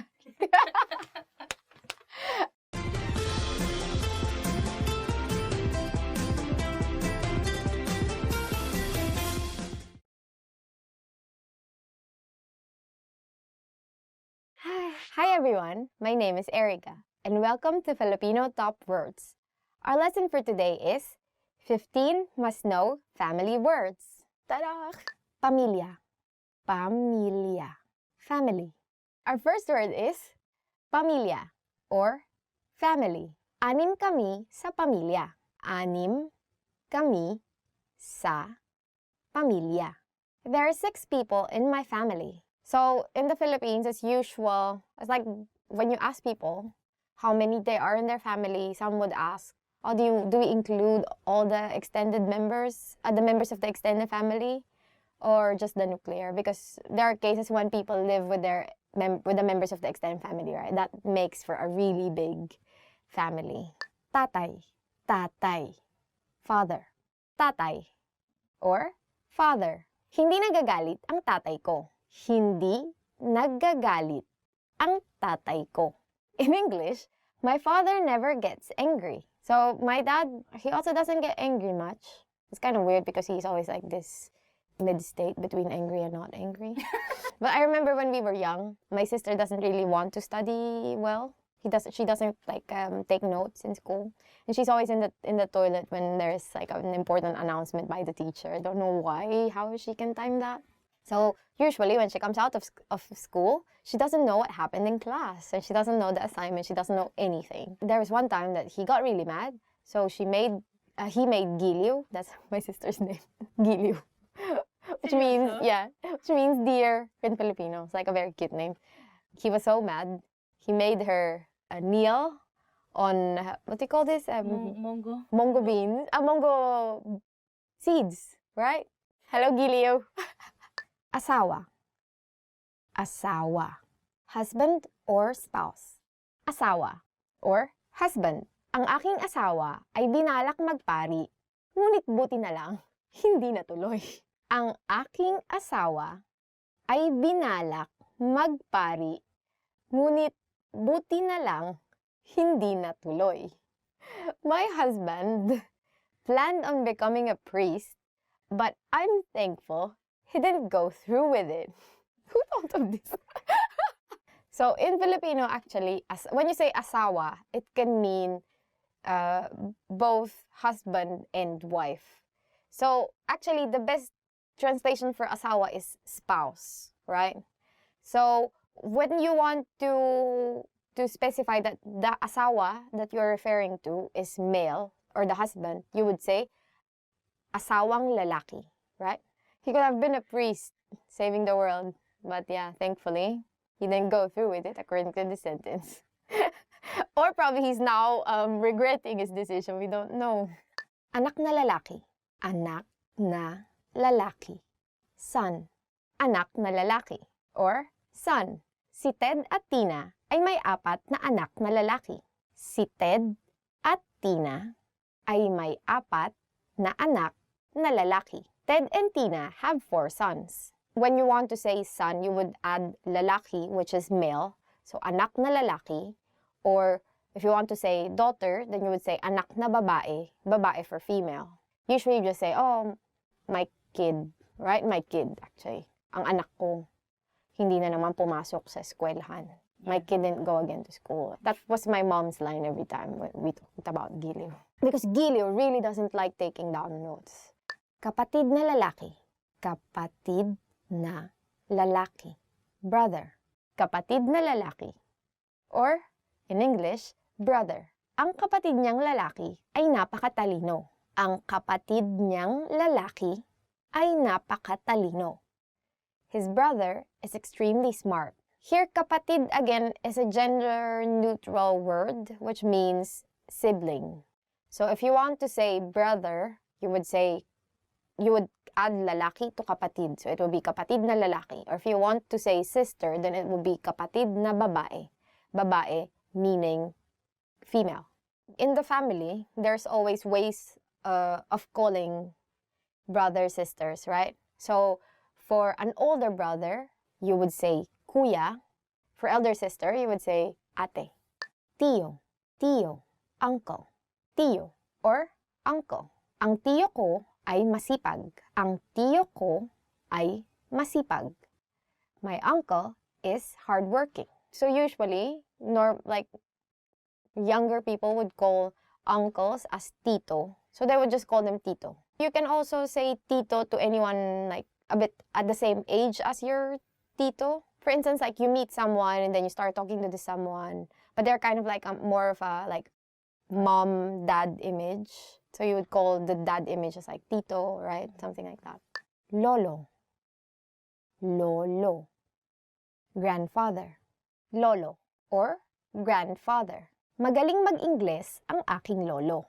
Magaling mag-Ingles ang aking lolo. My grandfather has excellent English. Biyenang lalaki. Biyenang lalaki. Father-in-law. Biyenang lalaki or father-in-law.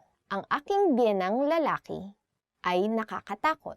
Ang aking biyenang lalaki ay nakakatakot. My father-in-law is scary. Nanay. Nanay. mother, nanay.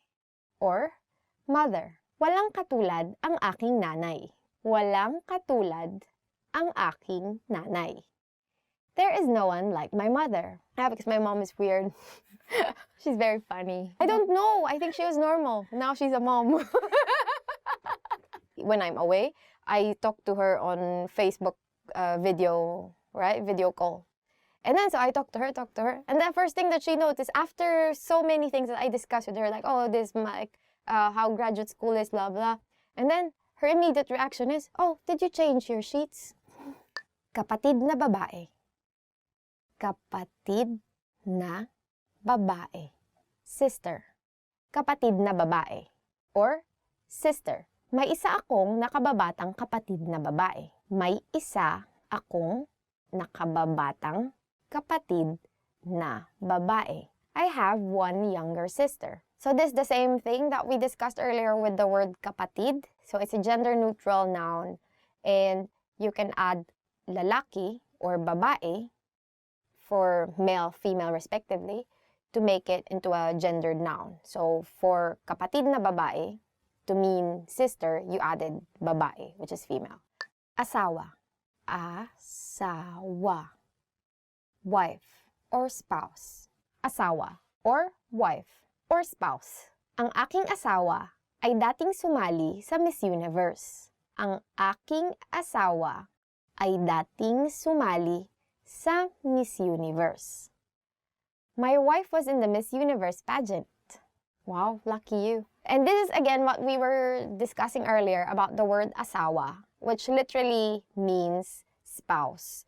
So if you want to put a gender on asawa, you would say asawang babae for wife or asawang lalaki for husband.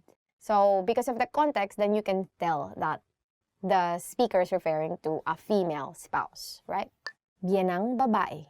Biyenang babae. Mother-in-law. Biyenang babae. Or mother-in-law. Ang aking biyenang babae ay napakabait. Ang aking biyenang babae ay napakabait. My mother-in-law is very kind. Oh, very lucky. You have a very scary father-in-law and a very kind mother-in-law. And we forgot to say something about biyenan because biyenan again is a gender-neutral word. So biyenan just means in-laws, right? When you want to emphasize that you're referring to the mother-in-law, then you would add again the word for female, which is babae. So you would say biyenang babae. And then for males, you would say biyenang lalaki. Lola. Lola. Grandmother. Lola. Or grandmother. Hindi na ako namumukhaan ng aking lola. Hindi na ako namumukhaan ng aking lola. My grandmother can no longer recognize me. Oh, this is pretty sad. Katuwang. Katuwang. Partner. Katuwang or partner. Ang katuwang sa buhay ang iyong kasama sa hirap at ginhawa. Ang katuwang sa buhay ang iyong kasama sa hirap at ginhawa. Your partner in life is your companion through thick and thin. When you're thin and then when you become thick, that's what it means. Tia. Tia. Aunt. Tia or aunt. Mapagbigay ang aking tiya. Mapagbigay ang aking tiya. My aunt is generous or tita, right? Now, being a tita is kind of like a frame of mind, right? You're lazy, you just want nice things, you just want to drink tea, you just want to relax, be experience the not be not be sweaty. If you're a tita, you're in everyone's business. Aside from all those things that I said. So imagine, you always would have titas that ask you, why aren't you still married, right? There are always those titas. They just have so much time, right? Okay, guys, that's it for this lesson. Hope you learned something new. Don't become a tita yet. Who is your favorite member of your family? How many are you and your family? And don't forget to like, subscribe to the channel, and visit FilipinoPod101.com to learn more Filipino. Hanggang sa muli!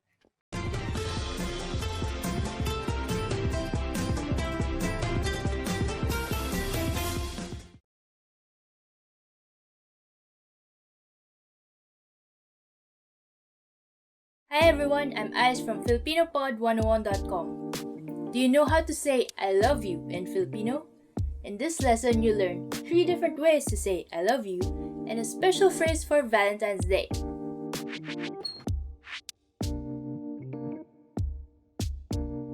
Let's start with the most common phrase. Mahal kita. Mahal kita. I love you. This phrase is direct. You should use it only when confessing your love.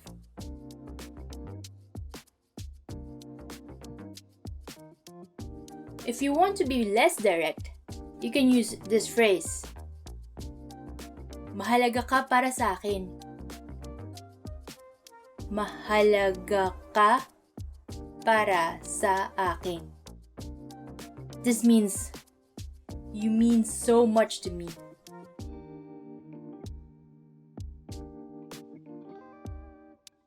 Now, if you want to be more romantic in expressing your love for someone, here's a phrase for you. Hindi kayang ilarawan ng mga salita ang pag-ibig ko para sa iyo. Hindi kayang ilarawan ng mga salita ang pag-ibig ko para sa iyo. This means words cannot describe my love for you.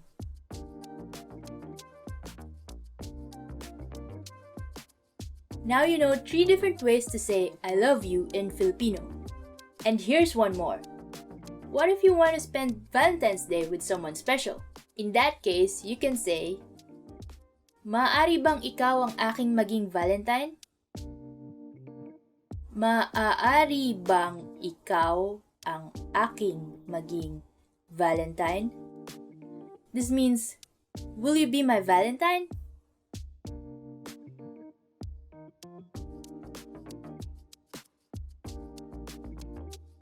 Okay, let's wrap up this lesson by recapping what you've learned. Listen to the expression and repeat after me. I love you. Mahal kita.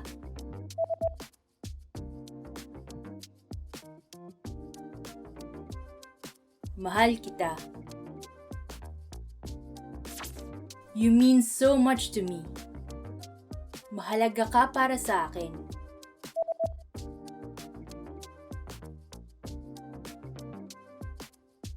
Mahalaga ka para sa akin. Words cannot describe my love for you. Hindi kayang ilarawan ng mga salita ang pag-ibig ko para sa iyo.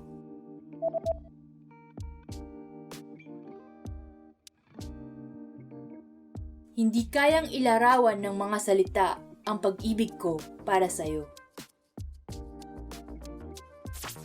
Will you be my Valentine? Maaari bang ikaw ang aking maging Valentine?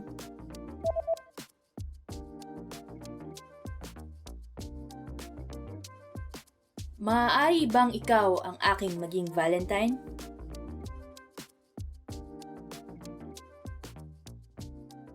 Well done!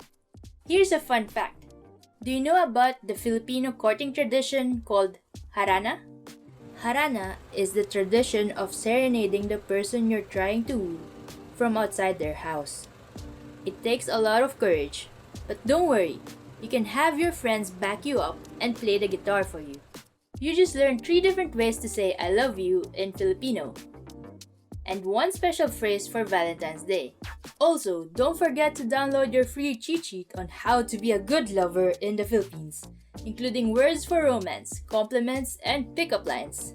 Check out the description below and go to FilipinoPod101.com now. I'll see you next time. Paalam!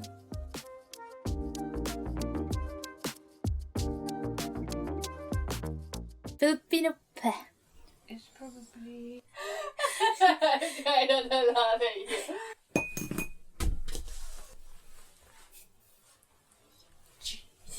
And here's one more.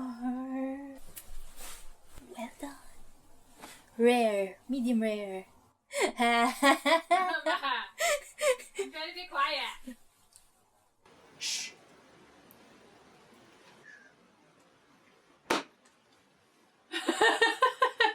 Funny.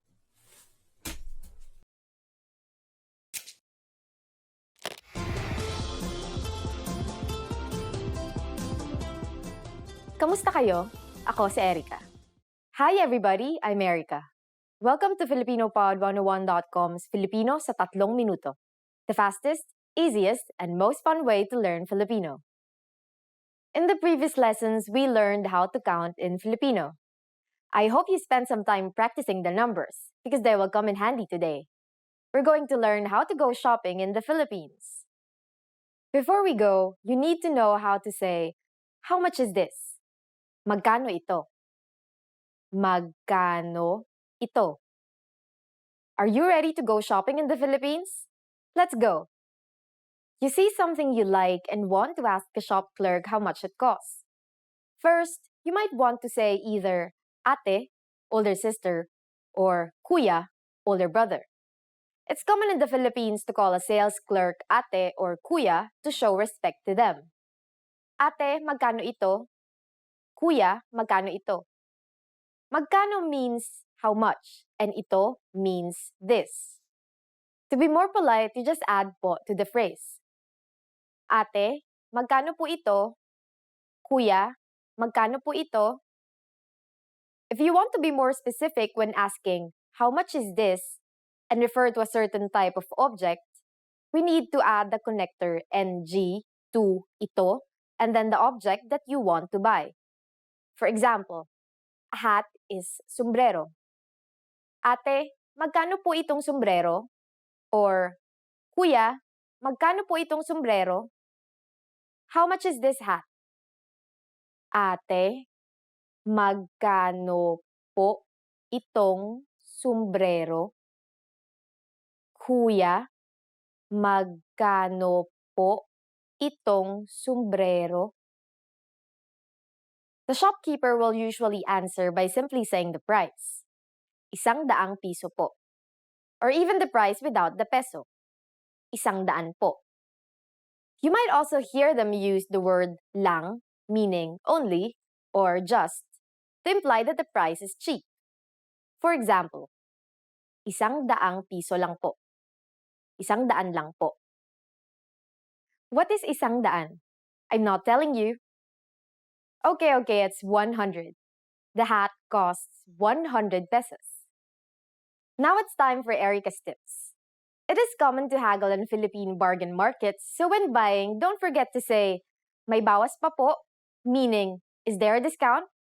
Just remember, it's easier to get discounts if you're polite, so don't forget those pos. Happy shopping!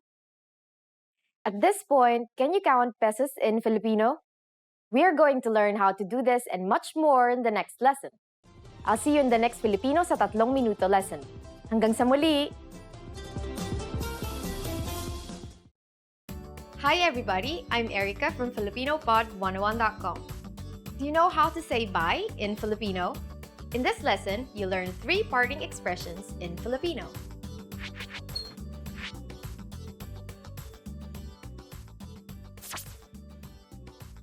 Let's start with the easiest one. Paalam.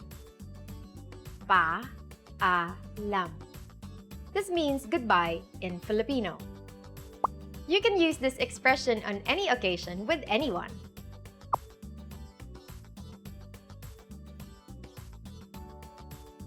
If you want to be more formal, there's a different phrase you should use.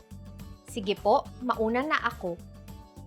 Sige po, mauna na ako. This means, I'll go ahead, in Filipino. The word po makes this phrase polite. Use this expression with people older than you.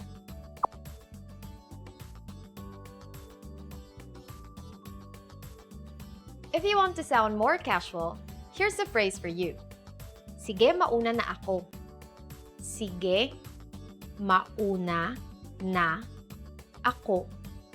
This is a casual way to say bye. This phrase is used amongst friends and in other casual situations. It can also be used with close family members and relatives similar in age.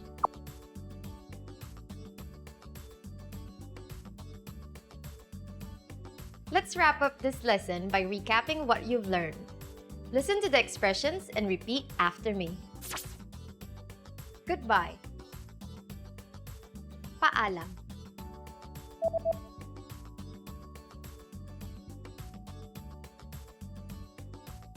Paalam. I'll go ahead. Sige po, mauna na ako.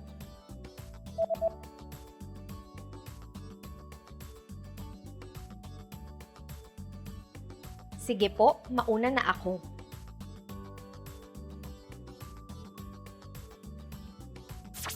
The casual way to say bye. Sige, mauna na ako.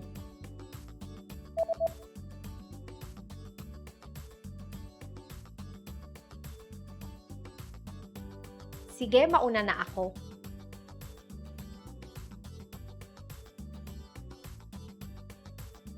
Well done! Here's a fun fact.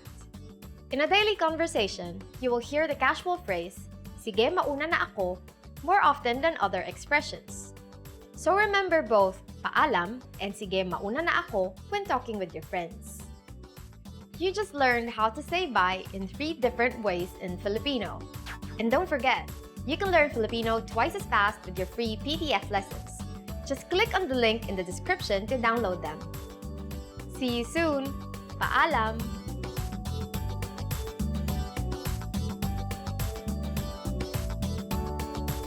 Just clink, clink.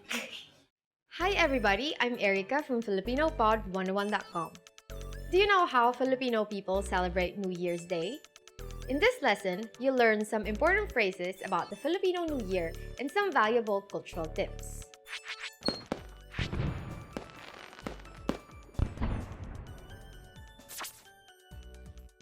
In Filipino, New Year's Day is called Araw ng Bagong Taon.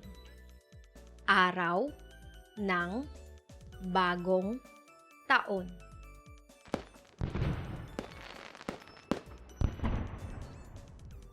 On Araw ng Bagong Taon, Filipino people greet each other by saying, Manigong Bagong Taon. Manigong Bagong Taon. This means Happy New Year. When you meet someone for the first time in the new year, be sure to greet them with this phrase.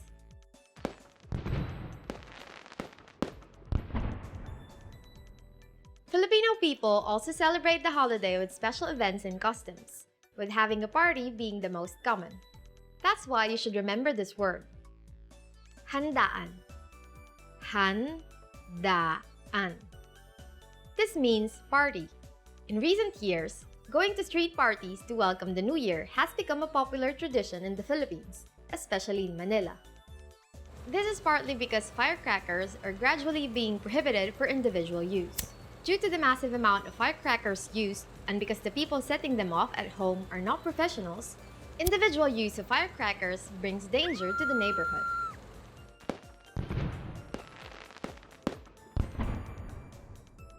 On this special day, Filipino people have medianoche.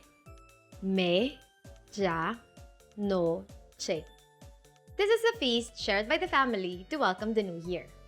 Every type of food served is laced with an underlying meaning and is believed to bring luck and prosperity for the new year. Some of the food prepared during the party include a dozen circular fruits believed to bring prosperity. Biko, which is a kind of sweetened sticky rice, is made in order to make our luck stick around. Pansit, a type of noodle, is made for longevity.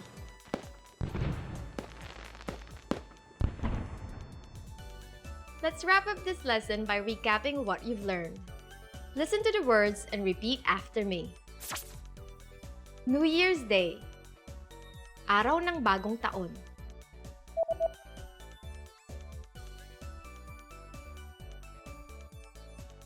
Araw ng Bagong Taon. Happy New Year. Manigong Bagong Taon.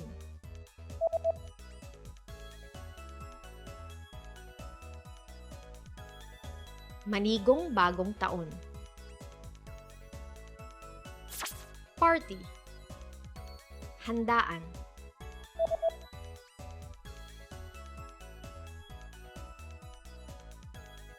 Handaan. A feast shared by the family to welcome the new year. Medianoche.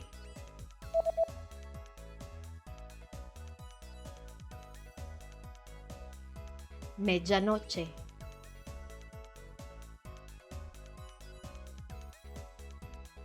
Well done! Here's a fun fact. Do you know what is a good outfit to wear on New Year's Eve in the Philippines? It is said that polka dots are the best design to wear on New Year's Eve. Filipinos believe that wearing something with circular patterns like polka dots will bring a prosperous year full of luck, especially when it comes to money. You just learned how Filipinos celebrate New Year's Day and some important facts about the holiday. And if you want to learn Filipino twice as fast, just click the link in the description and download tons of PDF lessons for free. See you soon! Hanggang sa muli!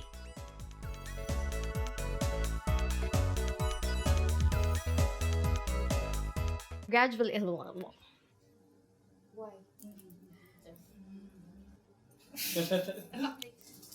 Maybe more in front.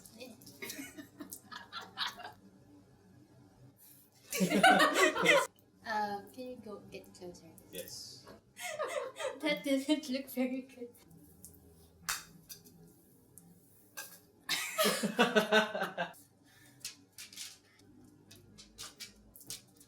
I like that.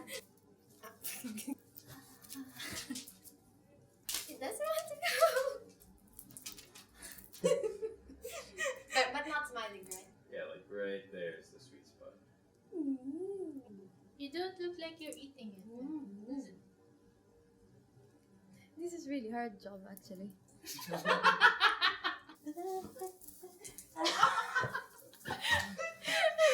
I think that's enough.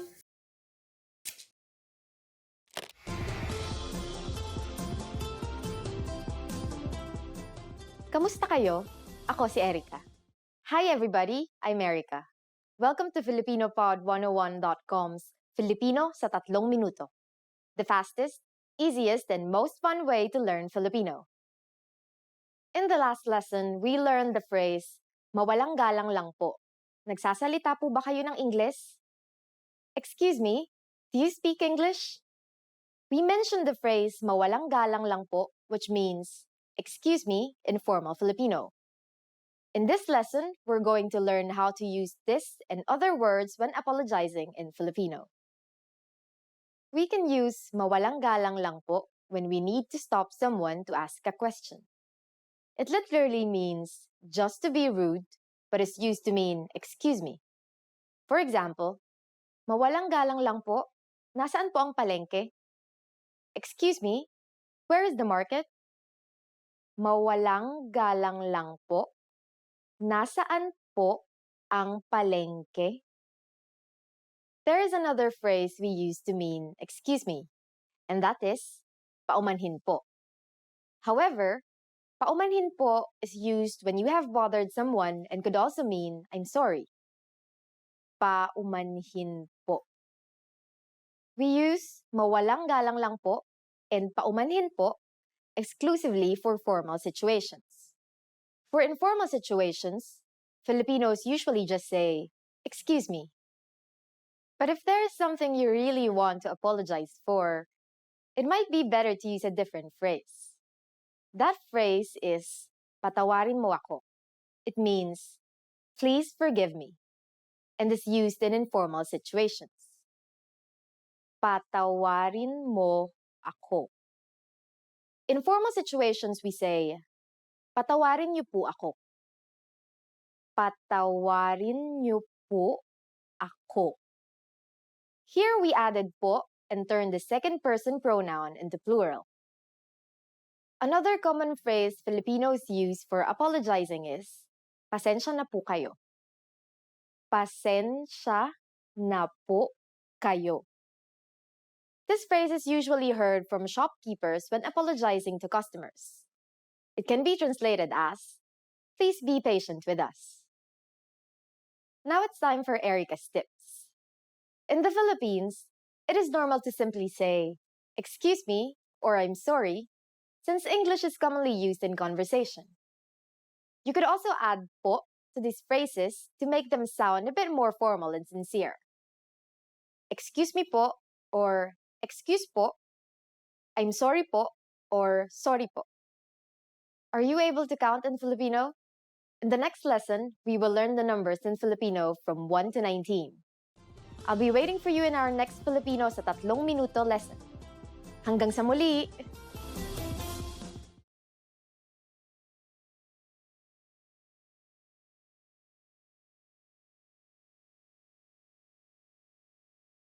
Hi everyone, kamusta? I'm Erica, and welcome to Filipino Top Words. So for today's lesson, we are going to talk about top 25 verbs that you will need when you go to the Philippines. So let's go ahead and get started. Maging, to become. Maging, to become. Maging can mean to be or to become. Mahirap maging hindi tapat sa sarili. It's hard not to be honest with yourself. Gustuhin, to like. So next word is gustuhin, to like. Nagustuhan niya ang pinadala mo. She liked what you sent. Gawin, to do. Next word is gawin, which means to do. It's easier said than done.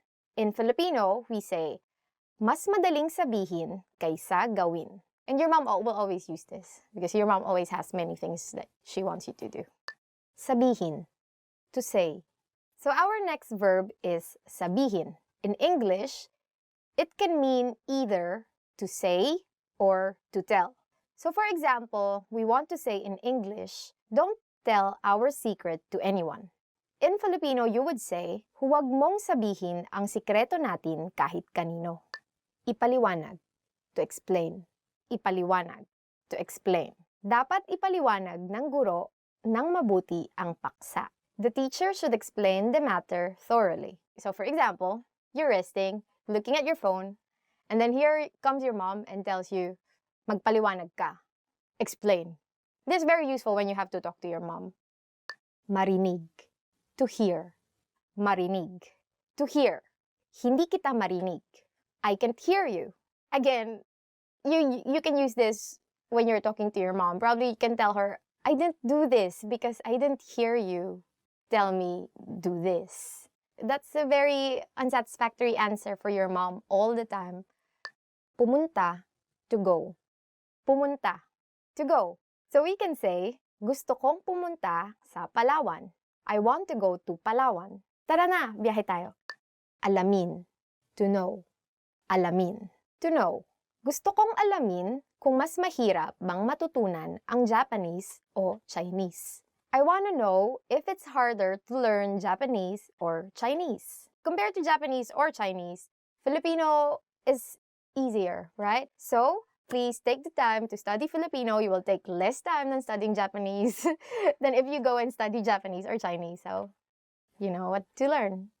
Kunin, to take. Kunin, to take. For example, we want to say in English, please take the bill so that we can leave already. In Filipino, what you will say is, kunin mo na ang bill natin para makaalis na tayo. So when you go to the Philippines and you eat at a restaurant and you want to ask for the check, just do this hand sign. Makita, to see.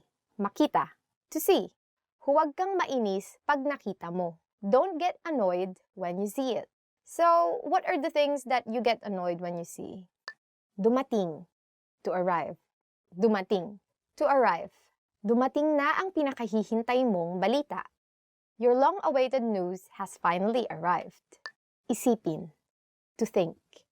Isipin, to think. Isipin nating mabuti bago magdesisyon. Let's think of it thoroughly before making a decision. Actually, this is very important because every day of your life you have to think. Tumingin, to look. Tumingin, to look. Huwag kang tumingin sa malayo pag may kausap ka. Don't look far away when you're talking with someone. Because obviously you're talking with someone, right? How would it feel like if you're talking to this person face to face and you're looking at the side like this? Naisin, to want. Naisin, to want. I want to become an engineer rather than be a doctor. Mas nais kong maging inhinyero kaysa maging doktor. Magbigay, to give. Magbigay, to give. For example, someone asks you, oh, who can give me advice on something? And then you say, Alex gives excellent advice on whatever that is. In Filipino, how you would say it, magaling magbigay ng payo si Alex. Gamitin, to use. Gamitin, to use. So for example, I don't know where you can use actually you can use gamitin a lot. For example, let's use it in a proper sentence. Hindi natin pwedeng gamitin ang may nakasulat na bawal gamitin. So, in English, we can say, we can't use the ones which are marked don't use. I have a pretty straightforward, don't use it. Hanapin, to find. Hanapin, to find. You're asking your mom, where is this thing that I'm looking for? So she says, Pina, find it in the second drawer. In Filipino, it means, hanapin mo sa ikalawang drawer. Usually, your mom will call you Pina, according to her, if you don't use your eyes to look for things. It's actually very useful. So, just remember that if you are going to look for something, don't ask your mom. Because you don't know what kind of fate will befall you. You might be a pineapple at the end. Lumabas, to go out. Lumabas, or to go out. So, you want to ask permission from your parents before you go out. How do we say it in Filipino? Magpaalam ka muna sa iyong mga magulang bago ka lumabas. Ask permission from your parents before you go out. Someday, kids, you will be parents too. Magtanong, to ask. Magtanong, to ask. So, for example, you have a new office mate and you want to tell your office mate, huwag kang mahiyang magtanong kapag hindi mo alam ang sagot. In English, what you just said means, don't hesitate to ask if you don't know the answer. Magtrabaho, to work. The next verb is magtrabaho, or to work. So, for example, you want to say, as much as possible, I don't want to work overtime. In Filipino, you can tell your boss, ayaw kong magtrabaho ng overtime hanggat maaari. Mag, it's the way you conjugate verbs, but it's in Filipino. And then trabaho comes from the Spanish word trabajo. Pumasok, to enter. Pumasok, to enter. For example, you went to a club and you have a friend who looks 18, actually, who looks younger than 18, like a high school student. So you can tell this friend, you are not allowed to enter the club if you're under 18 years old. Or in Filipino, bawal pumasok sa club ang mas bata sa 18 taong gulang. Maramdaman, to feel.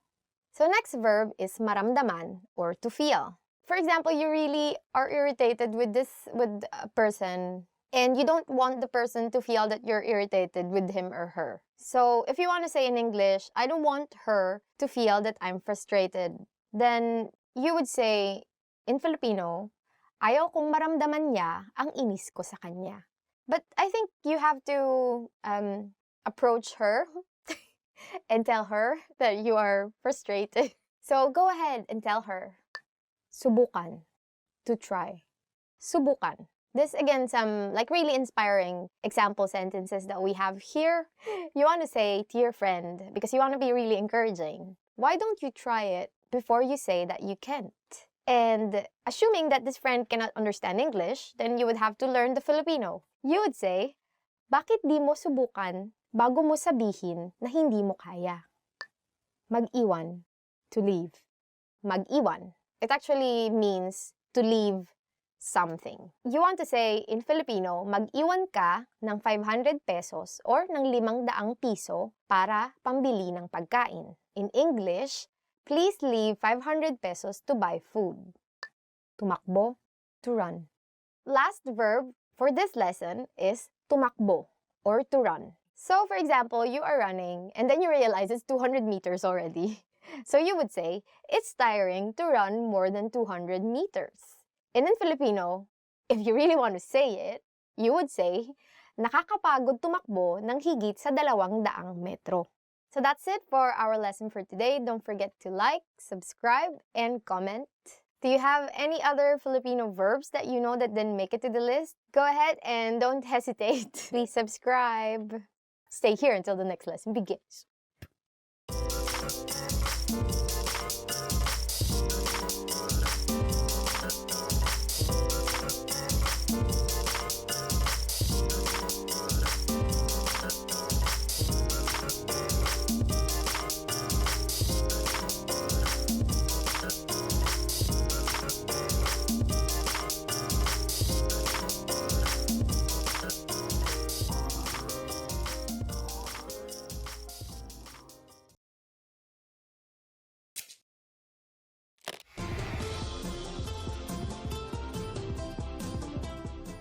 Kamusta kayo?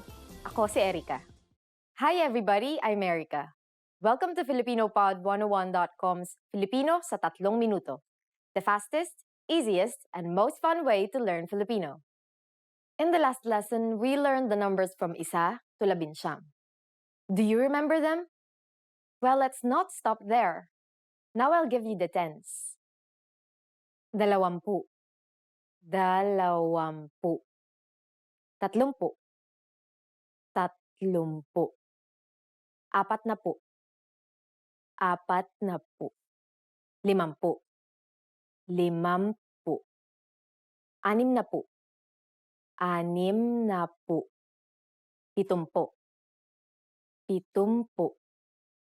70. 80. 80. 90. 90. Just like 11 to 19 from the last lesson, the tens also has a common formula. It is the numbers 1 to 9 plus connector plus pu. As I mentioned, the connector is usually NA if the letter before it is a consonant and NG if the letter before it is a vowel. I also mentioned that if a P follows the NG connector, then it becomes an M. Now here's one more thing. If the vowel before M is an O, then that also changes and becomes a U. Just like in 30, 70, and so on. Finally, one last thing to note is that for the number 10, we say 10 and not 10. Are you ready to try making compound numbers out of the numbers we've learned? I promise it's easier. How would you say 56 in Filipino? Let's take it step by step. 50 is 50. Just add and, at, in its contracted form, and then 6, anim. So it will be 56. Done. Isn't that easy? Let's try another number. For instance, 98. Take 90, 90, and add at, in its contracted form, then 8, 8. 98. Ready for more challenge? How do we say 100 in Filipino? It is 100. That is, isa, which is 1, followed by the connector NG, then daan, which is 100. Now let's try counting up to 999.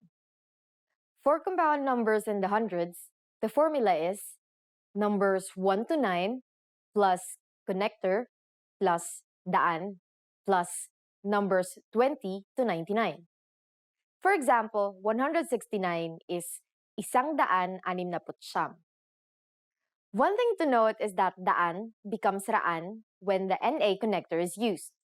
For example, 492. 492. For compound numbers with 1 to 19, you have to add an at after saying the 100. For example, 401 is 400 at isa. And now it's time for Erica's tips. Conjugation may be the trickiest part in learning Filipino, but it is done mostly to make sentences sound more natural and easier to pronounce. So don't worry if you can't nail it down yet. People will still understand you.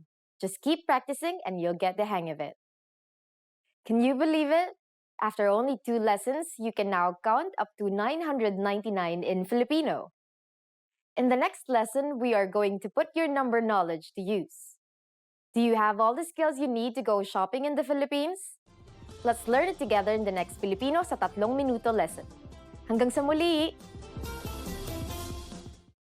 Hi everyone, I'm Erica, and welcome to Filipino Top Words. Our lesson for today is the 10 questions you should know in Filipino. So let's begin. Anong pangalan mo? What's your name? The first question that you should know is, anong pangalan mo? In English, what's your name? So, how do you answer this question? For instance, my name is Erica, so in Filipino, I would say, ako si Erica, or I'm Erica. This is a very useful question when you want to get to know other people, so you better remember this. Anong pangalan mo? In English, what's your name? Kamusta? How are you? The next question that you should know is, kamusta? Or in English, how are you? How do you respond to this question?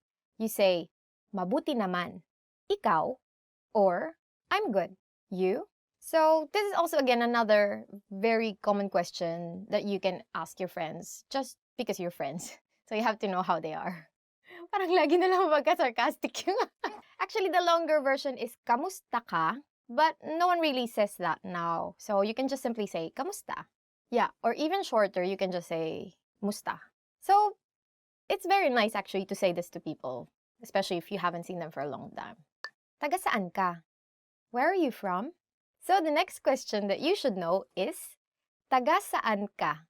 Or in English, where are you from? So, how do you answer this question? If you are, say, from Manila, then you reply, taga Maynila ako. Or, I'm from Manila.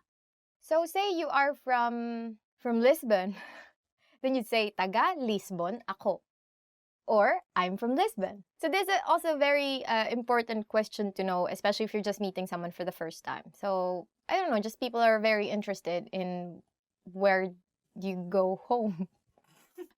Or where you're from, not really where you go home.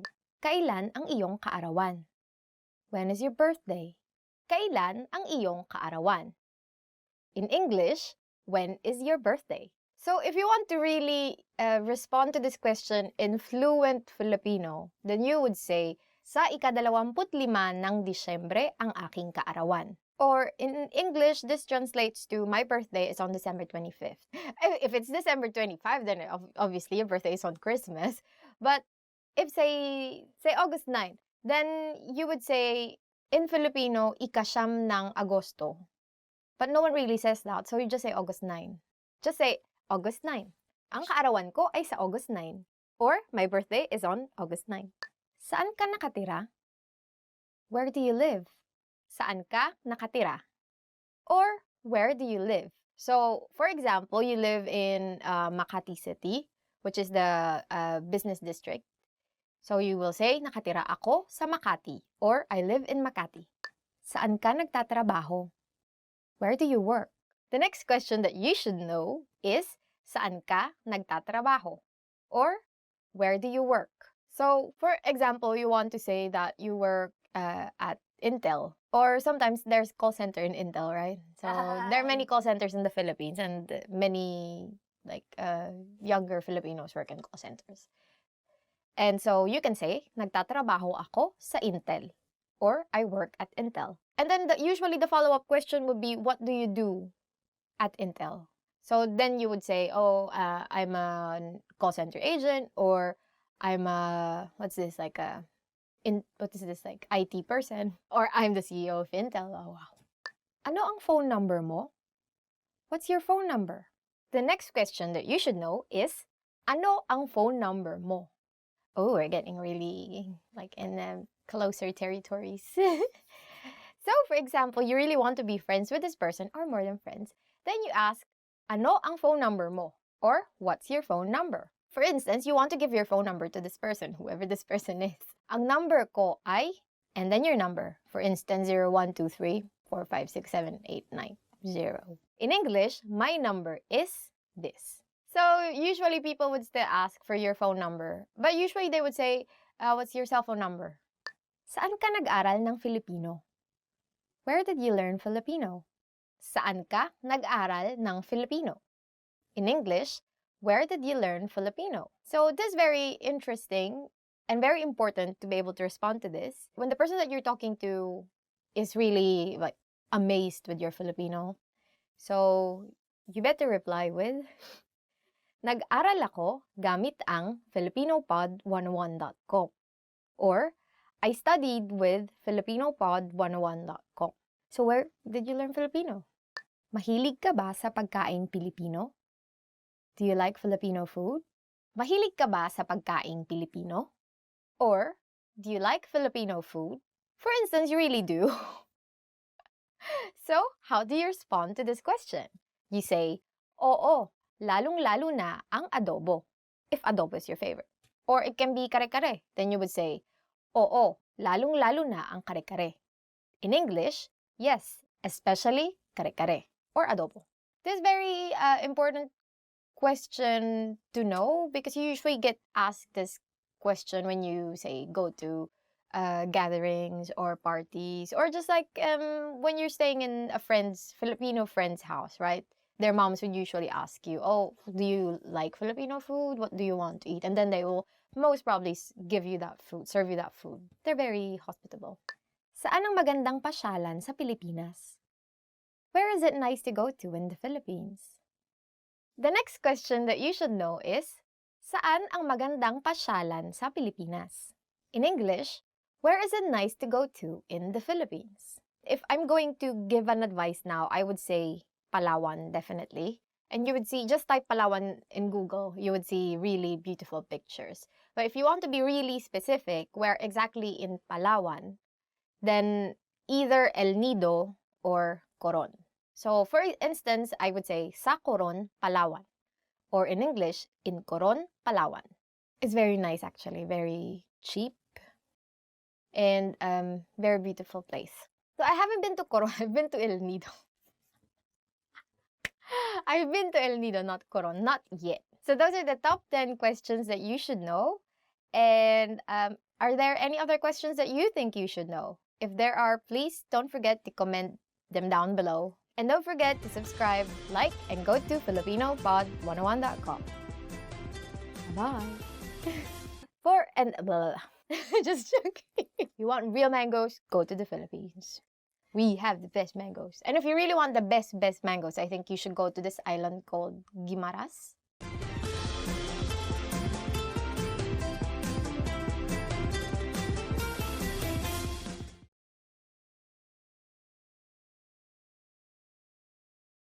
Hi everybody, I'm Erica from FilipinoPod101.com.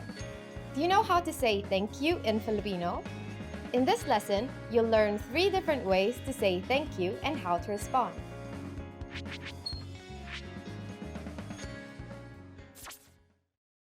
Let's start with the easiest one. Salamat. Sa-la-mat. It means thank you.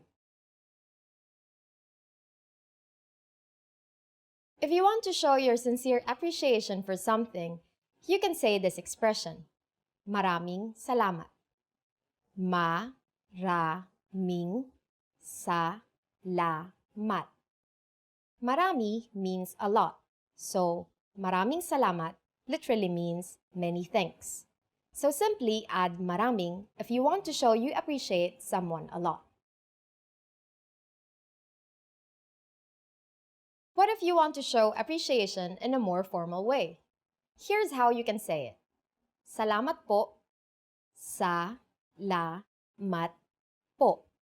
We add the word po at the end to show respect to older people. Now you know 3 different ways to say thank you in Filipino. But how do you respond if someone thanks you? If someone thanks you in Filipino, simply say, walang anuman. It means, you're welcome. If it's a formal situation, say, walang anuman po.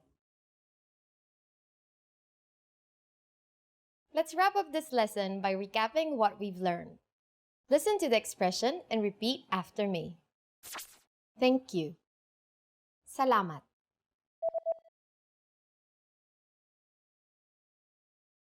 Salamat. The way to say thank you so much. Maraming salamat.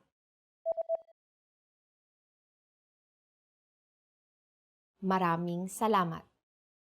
The formal way to say thank you. Salamat po. Salamat po.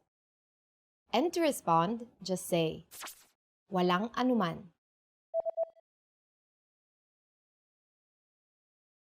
Walang anuman. Well done!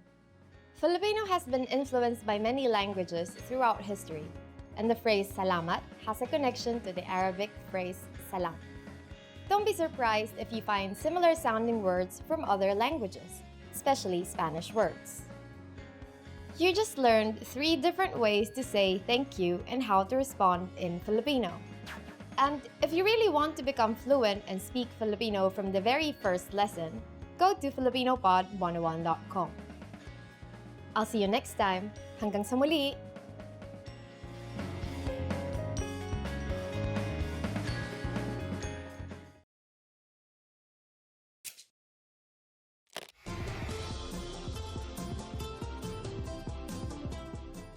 Welcome to FilipinoPod101.com's Filipino sa 3 minuto. The fastest, easiest, and most fun way to learn Filipino. Kamusta? Ako si Erica. Kinagagalak kong makilala ka. Hi, I'm Erica. Nice to meet you. In this series, we're going to learn basic Filipino expressions. It's super easy and it only takes 3 minutes. In this lesson, you're going to learn how to introduce yourself in Filipino. Are you ready? Here we go. Kamusta? Ako si Erica. Kinagagalak kong makilala ka.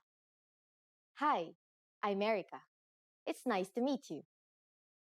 Kamusta? Ako si Erica. Kinagagalak kong makilala ka.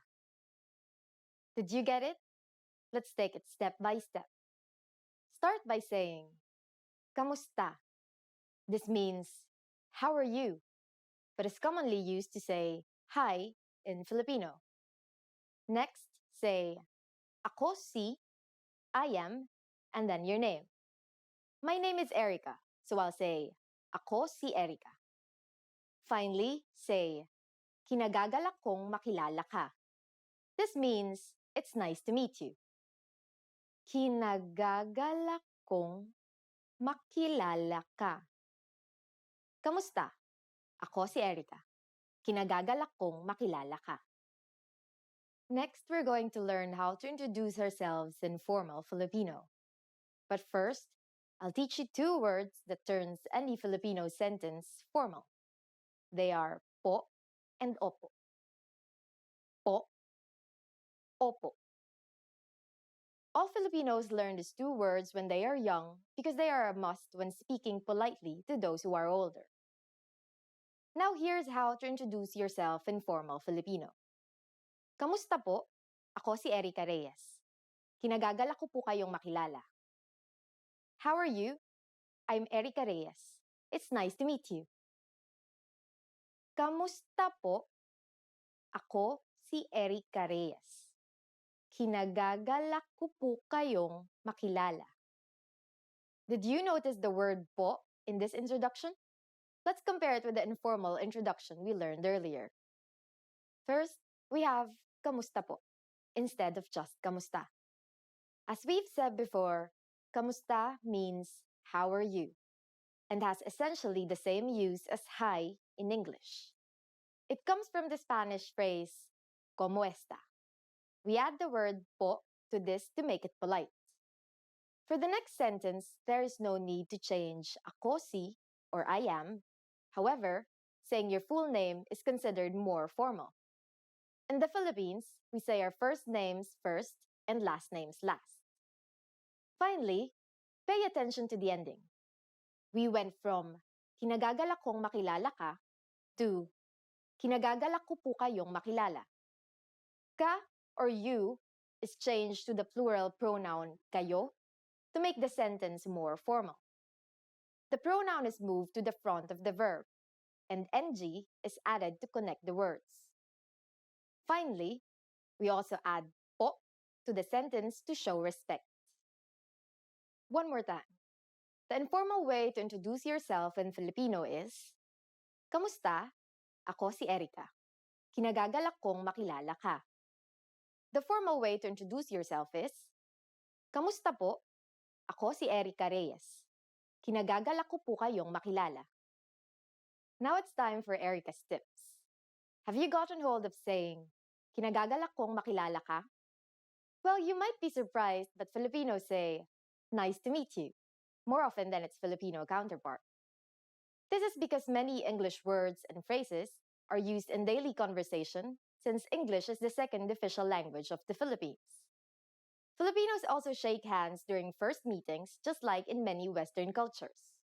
But of course, if you use the proper Filipino introduction, your new Filipino friends will definitely be impressed. Do you know how to say thank you in Filipino? How about you're welcome? Watch the next Filipino sa 3 minuto lesson to find out. See you next time. Hanggang sa muli.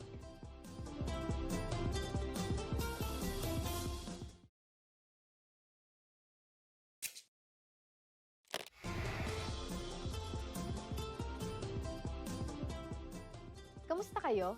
Ako si Erica. Hi everybody, I'm Erica. Welcome to FilipinoPod101.com's Filipino sa 3 minuto. The fastest, easiest, and most fun way to learn Filipino. In the last lesson, we learned how to be grateful to people by saying salamat. In this lesson, we'll learn some of the most common greetings used in the Philippines. Handa na ba kayo? Are you ready?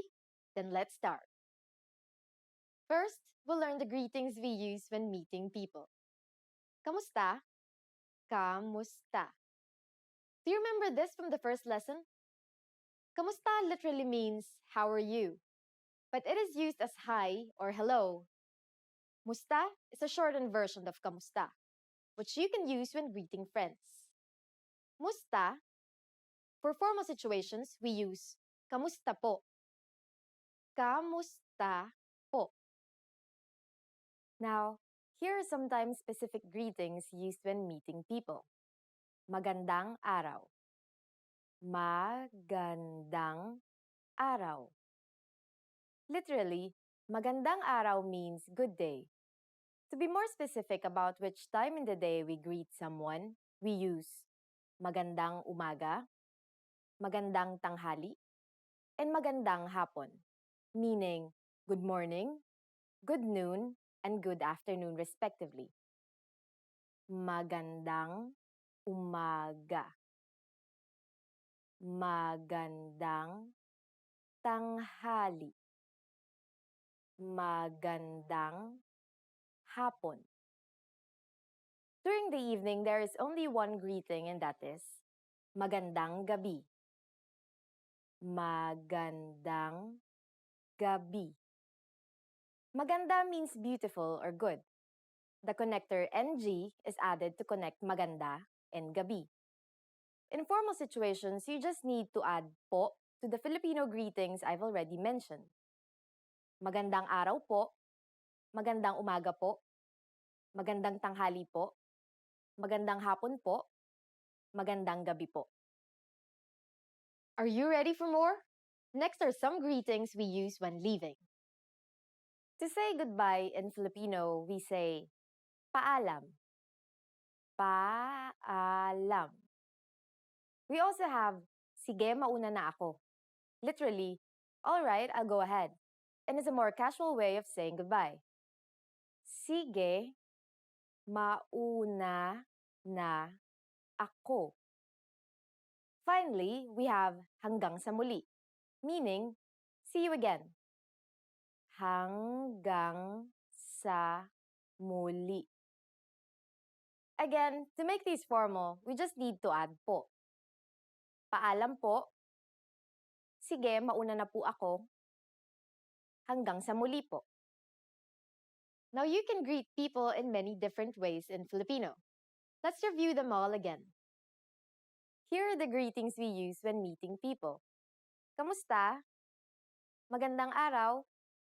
Magandang umaga. Magandang tanghali. Magandang hapon. Magandang gabi. When leaving, we have paalam. Sige, mauna na ako. Hanggang sa muli. For greeting people who are older than you, just add po. It's easy, isn't it? Now it's time for Erica's tips. Another famous greeting you might hear in the Philippines is mabuhay. This literally means live, but it's used to mean welcome. It is used in formal situations like when welcoming an audience during events, or when welcoming people into the country, but not necessarily when welcoming guests to your home. During the next lesson, we'll learn the meaning of the phrase, nagsasalita ka ba ng Ingles? Do you already know it? I'll be waiting to talk about it with you in our next Filipino sa 3 minuto lesson. Hanggang sa muli!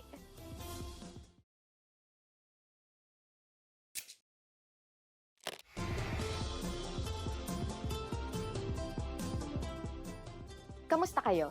Ako si Erica. Hi everybody, I'm Erica. Welcome to FilipinoPod101.com's Filipino sa 3 minuto, the fastest, easiest, and most fun way to learn Filipino. In the last lesson, we learned the most common greetings in Filipino. Do you remember them? In this lesson, we're going to learn a very useful phrase. Do you speak English? This phrase can be a lifesaver. The majority of Filipino people understand English. But if you ask in Filipino, you can be sure that everyone will understand what you're saying, even if their answer is no. Here's the informal way to ask it. Nagsasalita ka ba ng Ingles? Nagsasalita ka ba ng Ingles? Let's break down the sentence. In Filipino, the verb can come before the subject. Nagsasalita means speaking, followed by ka, which means you. Next, there is ba, which is the question marking particle.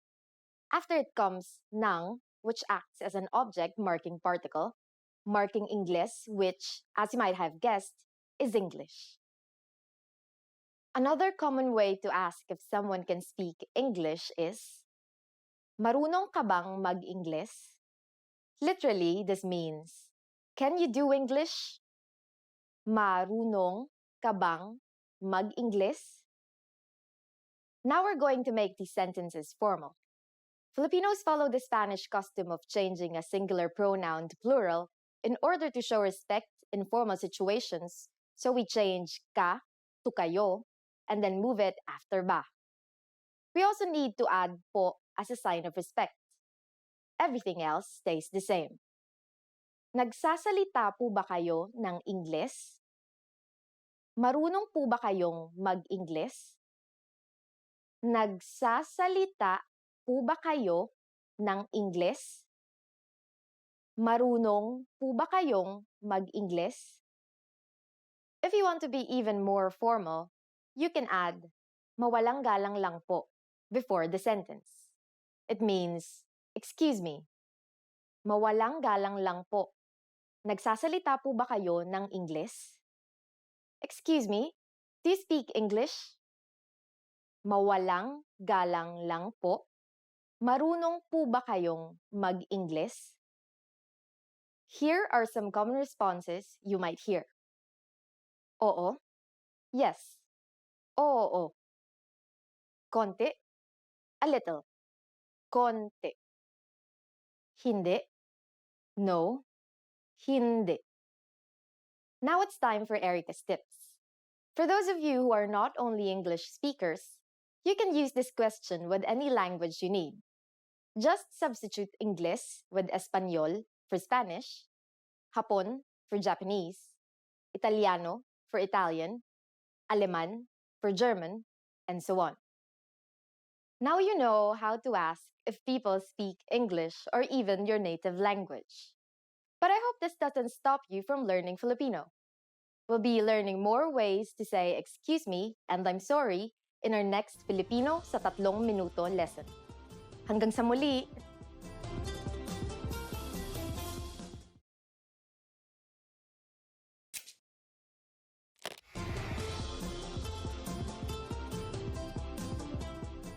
Kamusta kayo? Ako si Erica. Hi everybody, I'm Erica. Welcome to FilipinoPod101.com's Filipino sa 3 minuto, the fastest, easiest, and most fun way to learn Filipino. In the last lesson, we learned quite a few phrases used when apologizing in Filipino. In this lesson, we are going to learn numbers in Filipino. That's right, numbers, mga numero. And you are going to learn them in only 3 minutes, 3 minuto. Are you ready? Let's start. Isa. Isa. Dalawa. Dalawa. Tatlo. Tatlo. Apat. Apat. Lima. Lima. Anim. Anim. Pito. Pito. Walo. Walo. Siyam. Siyam. Sampu. Sampu. Okay, now repeat after me. I'll say the numbers and give you time to repeat each one. Isa. Dalawa. Tatlo. Apat. Lima. Anim. Pito. Walo. Siyam. Sampu. Great job! Try to remember these numbers by heart because you'll see them again in bigger numbers. Do you know what is before isa? Here's a clue. It's almost the same as in English. It's zero. Zero. Now let's continue from 11. Labing isa. Labing isa. Labindalawa. Labindalawa. Labintatlo. Labintatlo. Labing apat. Labing apat. Labinlima. Labinlima. Labing anim. Labing anim. Labimpito. Labimpito. Labing walo. Labing walo. Labinsyam. Labinsyam. These numbers may seem longer and harder to remember, but they basically follow a simple rule, which is labi plus connector plus the numbers 1 to 9. In Filipino, the connector is usually NA if the letter before it is a consonant, and NG if the letter before it is a vowel. In this case, since labi ends with I, then we'll be using the NG connector. However, NG sometimes changes its form depending on the letter that follows it. For the letters D, L, R, S, and T, the G from NG is dropped to make it easier to pronounce. Labindalawa, labintatlo, labinlima, and labinsyam.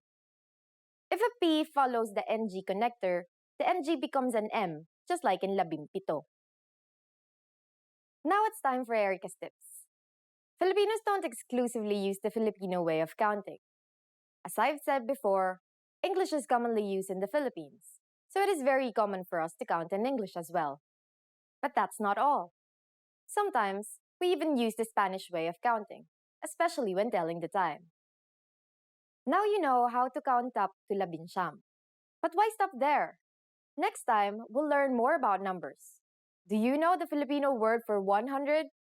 Find out in the next Filipino sa 3 minuto lesson. Hanggang sa muli!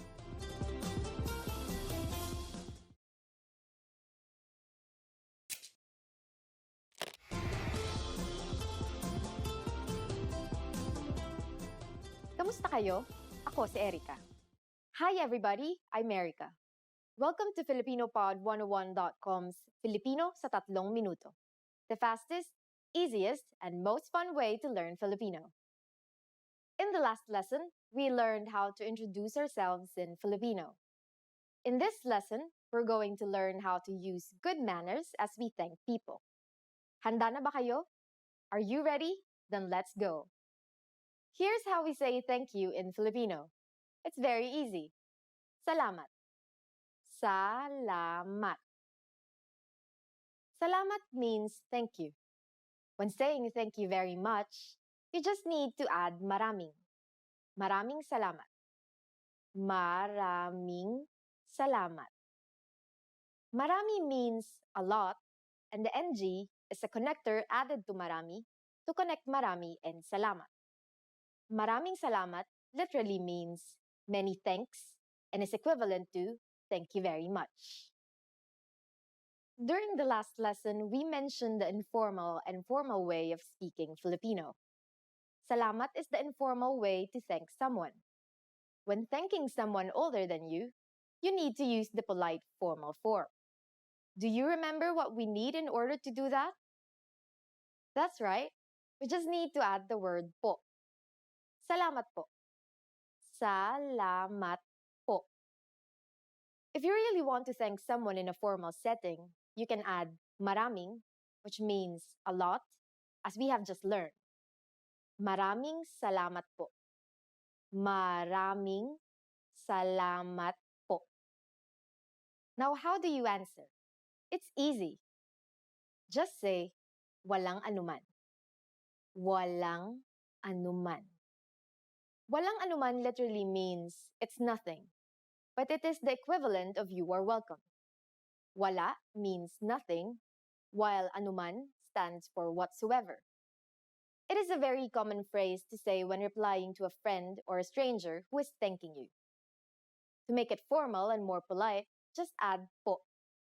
Walang anuman po. Walang anuman po. So when someone says salamat or maraming salamat po to you, you can simply reply with walang anuman or walang anuman po. Yes, it's that easy. Now it's time for Erica's tips. The word salamat is said to have been of Semitic origin. It sounds similar to the Arabic salam and the Hebrew shalom, meaning peace. Filipino has been influenced by many languages throughout history, so don't be surprised if you find similar sounding words from other languages, most especially Spanish words. Do you know that Filipinos have a specific greeting during the noontime? In our next Filipino sa 3 minuto lesson, you learn this and other greetings in Filipino. See you next time. Hanggang sa muli! Want to speed up your language learning? Take your very first lesson with us. You'll start speaking in minutes and master real conversations. Sign up for your free lifetime account. Just click the link in the description.